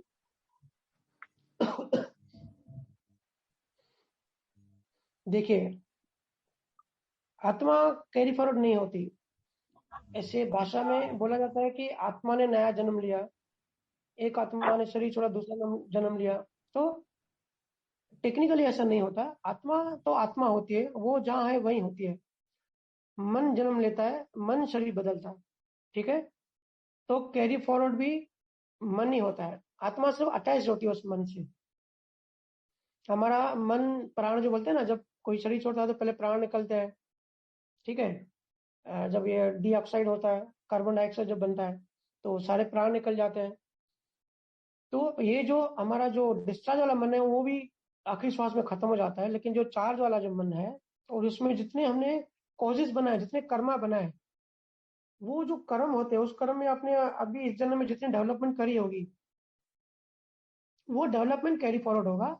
और जो आपने कर्म बनाए, वो कर्म, उस कर्मों का एक बंच बनेगा, बीज बनेगा, और कुदरत उसको एक डिजाइन, उसके आगे के, आपके आगे के शरीरों की डिजाइन बनाएगी उस कर्मों के हिसाब से। प्लस जो पेंडिंग कर्म, जैसे संचित कर्म कहते हैं, ये जब संचित कर्म प्लस इस जन्म के बनाए हुए कर्म, कुदरत इनको मिला के राइट टाइम पे, राइट जगह पे आपको नया शरीर देगी। मतलब शरीर का ब्लूप्रिंट बनेगा, डीएनए बनेगा, लेकिन आत्मा जहाँ है वहीं होगी, आत्मा नहीं बदलती। जैसे कोई आदमी ऊपर ऊपर से जैकेट पहना हुआ है, ठीक है, और ऊपर से उसकी जैकेट के अंदर शर्ट पहना हुआ है, शर्ट के अंदर बनियान पहनी है, तो एक आदमी चल रहा है और उसने जैकेट उतार दी और आगे जाके उसने शर्ट भी उतार दी, लेकिन उसकी यात्रा चालू है। ऐसी जो आत्मा होती है ना, जो रियल आत्मा होती है, उसका ऊपर का आवरण मतलब ये बाहर बदलते रहती हैं चीजें। मन कैरी फॉरवर्ड होता है। चार्ज वाला मन जो है वो पूरी डेवलपमेंट, जितनी डेवलपमेंट हुई, जितना अनुभव किया, उसकी समरी करके वो आगे कैरी फॉरवर्ड होगा। आत्मा कैरी फॉरवर्ड नहीं होती। तो जितना भी ज्ञान अज्ञान हम जो भी डिस्चार्ज में लाए थे वो कैरी फॉरवर्ड नहीं होगा, वो तो वहीं खत्म हो जाएगा हमारे शरीर के साथ। लेकिन इस जीवन में जो हमने नया समझा होगा, नया कमाया होगा, जिसको संत असली कमाई कहते हैं, जितनी बुद्धि हमारी विकसित हुई होगी, जितना हमारा ज्ञान अनुभव हुआ होगा, वो अनुभव ज्ञान कैरी फॉरवर्ड होगा। हम इतनी मेहनत करते हैं डॉक्टर बनने में और हमारा शरीर खत्म, तो वो डॉक्टरी का जो हमने कमाया था वो भी सब खत्म।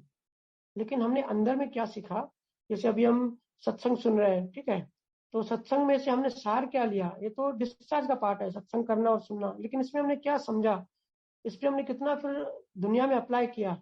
जितना अप्लाई करेंगे उतनी हमारी डेवलपमेंट होगी, उतना हमारी ये चीज अंदर गहराई में जाएगी, ज्ञान अनुभव बनेगा। तो अनुभव ज्ञान कैरी फॉरवर्ड होता है। मन जो चार्ज वाला मन, चित्त, बुद्धि, अहंकार है ना, वो कैरी फॉरवर्ड होके आपका नेक्स्ट जन्म में डिस्चार्ज वाला पार्ट बनेगा।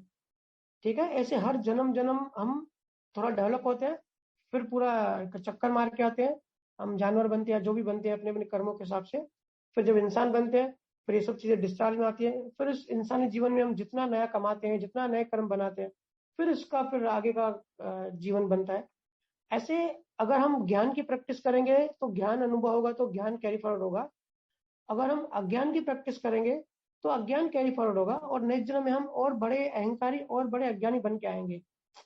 ठीक है, तो ये कैरी फॉरवर्ड होता रहता है हर जन्म में, और ये काफी जन्मों की लंबी यात्रा है। मीरा से महावीर बनने में काफी सारी जीवन लग जाते हैं। ठीक है, तो ज्ञान या अज्ञान जो भी चीज हम अनुभव करते हैं वो कैरी फॉरवर्ड होगा। बिना अनुभव की चीजें इंफॉर्मेशन होती है, और वो इंफॉर्मेशन हम डिस्चार्ज में अगर लाए हैं और डिस्चार्ज में खत्म हो जाते हैं तो वो आगे कैरी फॉरवर्ड नहीं हुआ। ठीक है मोहन जी?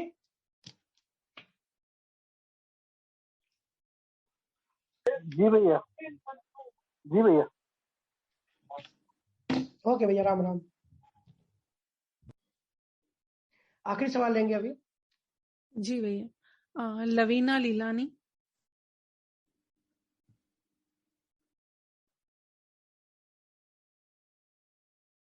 जी रवीना। हेलो। जी राम राम। राम राम। मेरा क्वेश्चन ये था कि लाइक टेररिस्ट होता है कोई। नहीं, क्या मैं सुनाई नहीं दिया। मेरा क्वेश्चन ये था कि कोई टेररिस्ट होता है ना। आपकी वॉइस नहीं आ रही क्लियर, फिर से बोलिए। हेलो। हाँ जी बोलिए। अगर कोई टेररिस्ट होता है तो उसका फोकस एकदम क्लियर होता है। आशा जी, एंड आपका सवाल, आप सवाल बताइए।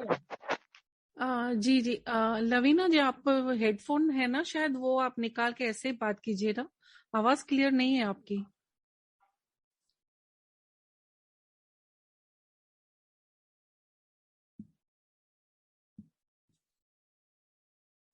शायद वो चली गई, नहीं तो दूसरा सवाल ले लें अल्पना का। ठीक है। हेलो। हाँ हाँ जी। अगर कोई टेररिस्ट होता है तो उसको डेडिकेशन तो बिल्कुल फोकस्ड होता है ना, तो उसको डेथ सेंटेंस क्यों देते हैं सजा में? उससे क्या मिलना है? भजन कराना चाहिए। नहीं, सवाल अभी भी नहीं समझा, आपका वॉइस क्लियर नहीं आ रहा है। आप वॉइस टाइप को कर ठीक कीजिए ना, हाँ। तब तक दूसरे भैया का वो लीजिए। पूछ रही है कि जो टेररिस्ट होते हैं ना, उनको डेथ सेंटेंस हाँ। क्यों देते हैं?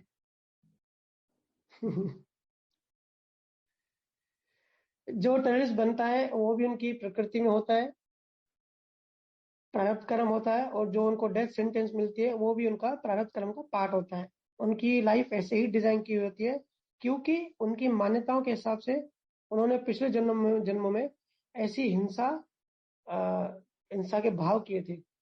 ठीक है, इस तरीके से कर्म बनाए थे कि उनका ये जीवन जो है ऐसे मिलता है उनको। उसमें से भी अगर वो जो करता है, अगर उसको सही मानेगा और उसको बहुत ही भाव से करेगा, जो कि करते भी है, तो उसकी ये जो साइकिल है वो हर जन्म में ऐसे ही चलती है। अभी हमने सुना ना कि जो ज्ञान की प्रैक्टिस करेगा वो ज्ञान में बढ़ेगा, और जो अज्ञान की प्रैक्टिस करेगा, मतलब गलत मान्यताओं की प्रैक्टिस करेगा, फिर उसमें भी आगे बढ़ेगा। वो हमारा फ्रीडम है। तो ये फिर किसी भी चीज को कट्टरपंथी बनना, किसी चीज को भी जड़ता से पकड़ना, और हमारी मान्यता ही सही है और हम हमारी मान्यताओं को ही, सब हमारी मान्यताओं को ही मानना चाहिए, जो भी ऐसी चीजें करता है, मतलब वो एक नंबर का अज्ञानी है। ठीक है, क्योंकि ज्ञानी ओपन माइंड होते हैं, और कभी भी सच को ऐसे किसी सर्टिफिकेट की जरूरत नहीं पड़ती। सत्य जो होता है, सत्य अपने आप में सत्य होता है, सत्य की अपनी खुशबू होती है, अपनी अट्रैक्शन होती है। जो भी अपने ज्ञान को जबरदस्ती दबाता है कि मैं ही सही, मेरा ज्ञान सही, समझो कि वो रॉन्ग मान्यता में है। क्योंकि देखो, सब ज्ञानियों को देखो सहज में ज्ञान देते हैं, और जैसे भैया भी कहते हैं कि भाई मानो नहीं मानो आपकी मर्जी है, हमारा काम है शेयर करना, जो हमने अनुभव किया हमारा काम है शेयर करना।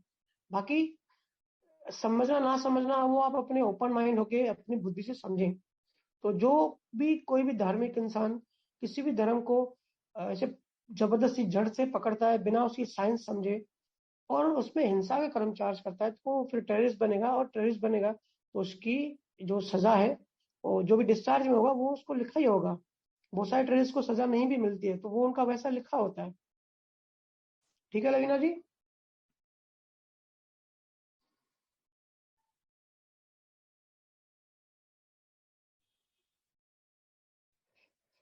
ठीक है दीदी, लास्ट क्वेश्चन पूछिए, फिर समाप्त करते हैं।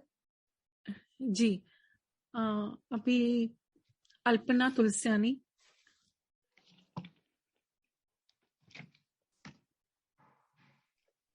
जी अल्पना। राम राम भैया। राम राम, कैसे हो? बढ़िया है, आप कैसे हैं? मस्त। जी भैया, पूछो क्वेश्चन। हाँ बोलिए। आपने है ना लास्ट टाइम बताया था कि जीसस 3 इयर्स थे धरती पर। जीसस 3 साल थे धरती पर।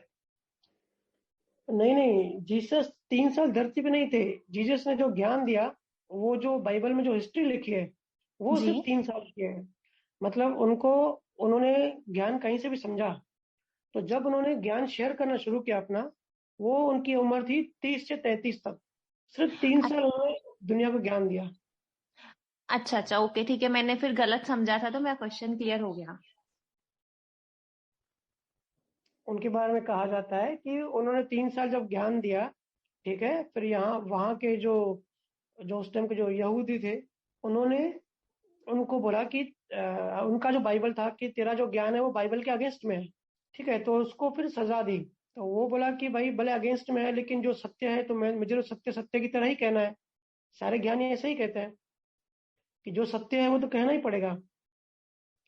हसन को भी सजा मिली, मंसूर को सजा मिली। उसने कहा अनल हक, मैं ही परमात्मा हूँ। तो जब अनुभव किया तो बोला, फिर उसको भी सजा दी गई कि तू अपने आप को परमात्मा कैसे कह सकता है। ठीक है, तो जीसस की लाइफ, उन्होंने जो ज्ञान दिया वो 3 साल दिया। 3 साल के बाद उनको सजा दी गई, क्योंकि उनके जो पुराने नियम है उनमें लिखा है कि अगर कोई चोरी करता है तो उसके हाथ काटो। इस तरह के 10 कमांडमेंट्स हैं। ठीक है, इसे वो उस कमांडमेंट को फॉलो करते थे। लेकिन जीसस ने नया ज्ञान दिया। मैंने कहा ना, चेतना ग्रो होती है, जितना टाइम गुजरेगा चेतना ग्रो होगी, और एक ज्ञान की और एक आगे की स्टेप बताएंगे। तो जीसस ने कहा कि love is God, God is love, कि प्रेम है, प्रेम की अनुभूति है। परमात्मा की तरफ बढ़ने के लिए वो बोलते थे कि मैं उसका पुत्र हूँ, और प्रेम ही, कोई लव नहीं है, सिर्फ प्रेम ही प्रेम है। ठीक है, यही चीज कबीर साहब ने भी कही है। लेकिन वो अलग प्रेम है, वो संसारी प्रेम नहीं है जो हम समझते हैं, वो अलग प्रेम है। और जीसस ने कहा कि परमात्मा प्रेम है, तो फिर उसको सजा दी। 3 साल के बाद उनको सूली पे चढ़ाया। फिर तीसरे दिन उनकी बॉडी नहीं मिली वहां पे।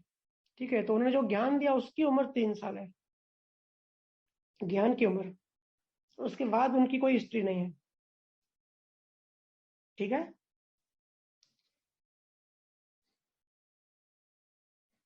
विराम दे सत्संग को भी।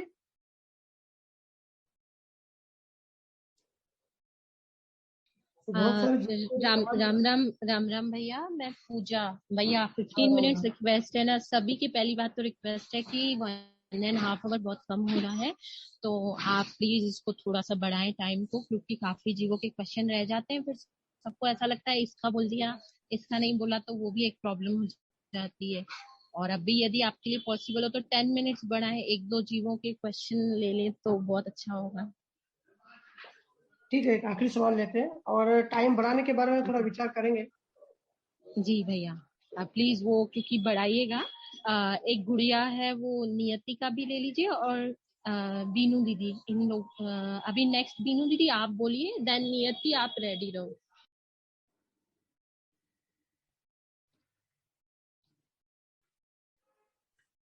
हाँ बीनू जी, आप अनम्यूट कीजिए। जी राम राम भैया। राम राम दीदी। भैया मेरा ये क्वेश्चन था कि जब हम ज्ञान की बातें सुनते हैं, पढ़ते हैं या सत्संग सुनते हैं, तो 1-2 दिन तक उनका बहुत ज्यादा असर रहता है और उन्हीं के बारे में सोचते हैं हम। लेकिन 1-2 दिन बाद हम फिर से संसार में रमने लगते हैं, दुनियादारी करने लगते हैं। तो क्या हमारी आध्यात्मिक उन्नति हमारे डिस्चार्ज पर निर्भर करती है? बिल्कुल नहीं। आध्यात्म उन्नति एक अंदर का पार्ट है। जी। हमारा जो चार्ज वाला जो मन है ना, जो लाइव है एक्चुअली, वो उसका पार्ट है। और डिस्चार्ज वाली प्रकृति जो हम जीवन लेके आए वो तो अलग है। ठीक है। जी। सत्संग सुन के या कोई चीज सुन के हमको 2-3 दिन बड़ा मजा आता है, बड़ा अच्छा लगता है, और 2-3 दिन मन पे हमारे असर भी होता है, हम प्रभावित होते हैं। ठीक है। जी भैया। फिर 2-3 बाद असर गायब होता है। इसके लिए क्योंकि हमारी हमारी देखो जो रुचि होती है ना, वो बड़ा इम्पोर्टेंट रोल करती है। जी। अभी जो आप बोले जो मन प्रभावित होता है, तो वो तो डिस्चार्ज वाला मन प्रभावित होता है, पर साथ में चार्ज वाला मन भी प्रभावित होता है। क्योंकि जब हम कोई सत्संग सुनते हैं तो परमात्मा की बातें होती है, गुरु की ऑरा होती है, बहुत सारी चीजें होती है, माहौल होता है, तो बड़ा अच्छा लगता है। तो उस टाइम जो अज्ञान की जब पढ़ते हैं, एक पढ़ते हैं, खुलती है, निकलती है, तो हमारे पास वैसे परमाणु आ जाते हैं। माया के जो अज्ञान के जो परमाणु है, माया के जो परमाणु है ना, थोड़ी देर के लिए हम दूर हो जाते हैं। तो इसके लिए हमको थोड़ा अच्छा लगता है और थोड़ा रिलैक्स लगता है। 2-3 दिन बड़ा मजा आता है। लेकिन अभी भी हम संसार में हैं, माया जाल में है, परमाणु हमारे चारों तरफ है और संसार हमारे अंदर पूरा घुसा हुआ है, और लाखों जीवन से हम संसार की प्रैक्टिस कर रहे हैं। दुकान धंधे बच्चे इसी में उलझे हैं, सबके सब उसकी आदतें हैं। तो गुरु का ये काम यही होता है कि जो पुरानी मान्यताएं, पुरानी आदतें, उनको अंदर में कैसे फ्रैक्चर करना है, परमाणु कैसे तोड़ना है। लेकिन हर पल ये हम नहीं करते। ज्यादा टाइम हम कहाँ देते हैं उस पर डिपेंड करता है कि हमको कितने दिन का असर होता है। ऐसे भी जीव हैं जो रातों दिन ही परमात्मा में रहते हैं, ज्ञान में रहते हैं। गुरु नानक दुकान पे बैठ के भी परमात्मा में रहते थे। गुरु नानक साहब, कबीर साहब जो कपड़ा सिलते थे, तो उन्होंने जो दोहे बोले, वो दोहे भी उनके ऐसे निकलते थे, पूरे रमे रहते थे परमात्मा में और ज्ञान में डूबे रहते थे। कितने सारे संत हैं। मैं हरिद्वार के पास ऋषिकेश में गया था, तो वहां पे एक संत था, उससे उससे 10 बार सवाल पूछना पड़ता था, वो अपने होश में नहीं होता था। ठीक है। सब कहते थे कि ये कनेक्टेड है और उनकी आंखों में लग भी रहा था। ऐसे संत होते हैं, ऐसे जीव होते हैं जिनकी रुचि होती है। मैंने कहा ना कि प्रायोरिटी की बात होती है, इंटरेस्ट की बात होती है। और पुराने जीवन में, पुराने जन्मों में हमने इतनी प्रैक्टिस की है संसार की, दुकान की, और बचपन से हमको ऐसे प्रोग्रामिंग पक्की हो जाती है कि भाई पैसा ही कमाना है और तरक्की करनी है, हमको हमारा नाम और फेम करना है, सामने वाले के ऊपर हमको जीतना है, हमको हर चीज में आगे बढ़ना है। तो जैसे जैसे फिर टाइम निकलता है, फिर ये संसार चीजें हमारे मन पे हावी हो जाती हैं। ठीक है। तो उसके परमाणु हमारे ऊपर एक हावी हो जाते हैं और हमारा इंटरेस्ट भी फिर भक्ति में कम होता है, दूसरी चीजों में हमारी प्रायोरिटी ज्यादा होती है। तो इसका बचने का तरीका ये है कि अपनी रुचि बढ़ाओ अध्यात्म में। एक दिन सत्संग सुन के 1 घंटा भजन, अगर 1 घंटा देखो भजन सिमरन किया, 1 घंटा सत्संग सुना, और 23 घंटे हम संसार की प्रैक्टिस करेंगे, तो नेचुरली संसार हमारा बढ़ेगा। अगर हम ज्ञान की प्रैक्टिस करेंगे, ज्ञान के बारे में चिंतन मनन करेंगे, तो हमारा ज्ञान बढ़ेगा। ये तो सीधी सीधी बात है ना। लेकिन प्रॉब्लम ये है कि ये चीज आपके हमारे साथ नहीं है, ये फैक्ट है कि प्रायोरिटी जो है ना, मतलब प्रायोरिटी है ही नहीं किसी की भी। हम सब जीव बोलने के लिए बोलते हैं कि हमको मोक्ष चाहिए, पर एक्चुअली में किसी को मोक्ष चाहिए? भैया और मैं तो इस बात पे जब फोन पे बात करते हैं बहुत हंसते हैं कि एक्चुअली में किसको मोक्ष चाहिए। 99% ऐसा दिखता है कि मोक्ष की बातें तो सब करते हैं, लेकिन अगर सबको बोलो कि भाई कल तुझे मोक्ष दे दे, तो वो एकदम डर जाएगा कि मोक्ष नहीं चाहिए।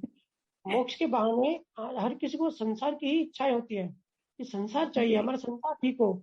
संसार में मुसीबतें हैं, पति पत्नी के झगड़े हैं, पैसे नहीं है, तबीयत ठीक नहीं रहती, किसी भी तरह से ऐसी इन चीजों से छुटकारा मिले, हम ऐसा कोई सब चीजें ढूंढते रहते हैं कि ऐसा ज्ञान मिले, ऐसा बाबा मिले कि हमारा संसार ठीक हो। मोक्ष की बातें करते हैं, मोक्ष लेकिन चाहिए नहीं, क्योंकि मोक्ष चाहिए होता तो प्रायोरिटी होता, हमारा रुचि होता। मेरे पास बहुत सारे कपल आते हैं जो आपस में फाइट करते हैं, ठीक है, और जब मेरे सामने बैठते हैं तो जोर से चिल्लाते हैं कि डाइवोर्स चाहिए हमको, भैया हमको डाइवोर्स चाहिए, हमको एक दूसरे के साथ रहना ही नहीं है। लड़कियां भी चिल्लाती है, अभी तो थक गए, अभी जीवन नहीं गुजार सकते, और लड़के भी बोलते हैं। तो फिर मैं जब शांत होते तो पूछता हूँ, भाई आप एक बात बताओ, आपको सच्ची में डाइवोर्स चाहिए या सिर्फ ड्रामा कर रहे हो? अगर दोनों को अकेला अकेला बैठाता हूँ तो फिर लड़की हंस देती है, बोलती है नहीं डाइवोर्स चाहिए थोड़ी, ऐसे ऐसे इनको डराती हूँ। और सेम चीज लड़का भी बोलता है, डाइवोर्स चाहिए थोड़ी, सिर्फ डराने का काम कर रहा हूँ।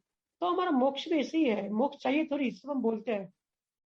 जब हम बातें करते हैं, जब भी हमारी रुचि बढ़ेगी अध्यात्म में, जब हमारा इंटरेस्ट होगा, तो 24 घंटे हमारे अंदर की लीव लगी होगी। रात को भी सबकॉन्शियस माइंड हमारा 4 डॉलर नहीं सोता, रात को भी हम परमात्मा में, आत्मा में कनेक्ट ही होंगे, हमारा चिंतन मनन चलता ही रहा होगा। मैं इसके लिए कहता हूँ कि जब संतों की बायोग्राफी पढ़ते ना, तो हमको ये चीज से प्रेरणा मिलती है कि कैसे संत कनेक्टेड रहते हैं हमेशा ज्ञान में, और कैसे हम सिर्फ बातें करते हैं लेकिन संसार में ही रहते हैं, हमको संसार ही ठीक करना होता है। ठीक है, तो सही में एक बार ज्ञान को समझे और ज्ञान में रुचि बढ़ाए, चिंतन मनन करें, फिर धीरे धीरे परसेंटेज बढ़ती जाएगी। अभी जैसे आपने कहा कि 2-3 दिन असर होता है, फिर आपको असर बढ़ता जाएगा, और कभी कभी सत्संग नहीं भी मिले तो भी आप उसमें रमे ही रहोगे ज्ञान में और परमात्मा में, क्योंकि यात्रा लंबी है। हम अभी भक्ति में नहीं बने। भक्ति का सिंबल मीरा को कहते हैं और वितराग का महावीर स्वामी को। तो मीरा से महावीर तक हमको यात्रा करनी है। तो अभी हम सब लो लेवल पर है, अभी हम डेवलपमेंट स्टेज पे है, अभी हम मीरा भी नहीं बन पाए अच्छे से। मीरा बनेंगे, धीरे धीरे डेवलप होंगे, आगे बढ़ेंगे, फिर हम आगे चल के एक दिन वितरागी संत भी बनेंगे। ठीक है, तो अभी हमारी यात्रा शुरू हुई है, इसमें डिस्करेज होने की कोई बात नहीं है। राजचंद्र जी बड़े संत थे, लेकिन उनका भी एक स्टेटमेंट है कि मैंने महावीर स्वामी की तरह बहुत कोशिश की कि मैं शुद्ध आत्मा में रहूं, लेकिन इतनी ज्यादा कोशिश करने के बाद ही मैं आत्मा में नहीं रह पा रहा हूँ। ये उनकी किताब में लिखा है, उन्होंने खुद बोला कि मैं नहीं रह पा रहा था आत्मा में, अगर ईमानदार की बात करूं तो इतने बड़े संत भी नहीं रह पा रहे हैं। ठीक है, और यहाँ मैं ये बात बता के डिस्करेज नहीं करना चाहता, लेकिन इस चीज को एनकरेज करना चाहता हूँ कि रुचि बढ़ाओ। धंधेदारी अपने अपने हिसाब से चलते रहेंगे, जो हमको मिलना है वो हमको मिलता रहेगा। आप भी शायद समाज सेविका का काम करते हैं ना, समाज सेवा का काम करते हैं, तो वो भी अपने आपका डिस्चार्ज का पार्ट है। आप उसमें इंटरेस्ट दो चाहे ना दो, आप पिछले जन्मों में से पुण्य के भाव करके आए थे, तो आपके हाथ से अभी समाज सेवा का काम हो रहा है। ठीक है, लेकिन उसमें अंदर से मत इन्वॉल्व हो, बाहर से जो होता है ऊपर ऊपर से होने दो, अंदर से आप भक्ति और ज्ञान में ही रमे रहो जी, फिर धीरे धीरे डेवलपमेंट होगा। जी भैया। ठीक है जी भैया, बहुत बहुत धन्यवाद भैया जी। सभी संतों को राम राम, मस्त रहे, खुश रहे, और हैप्पी न्यू ईयर एडवांस में। अपना नया साल मनाएं, और डायरी और पेन पे जरूर लिखें कि हमको अभी आगे बढ़ने के लिए, ध्यान में आगे बढ़ने के लिए हमको क्या करना चाहिए, वो अपने अपनी समझ के हिसाब से जरूर लिखें।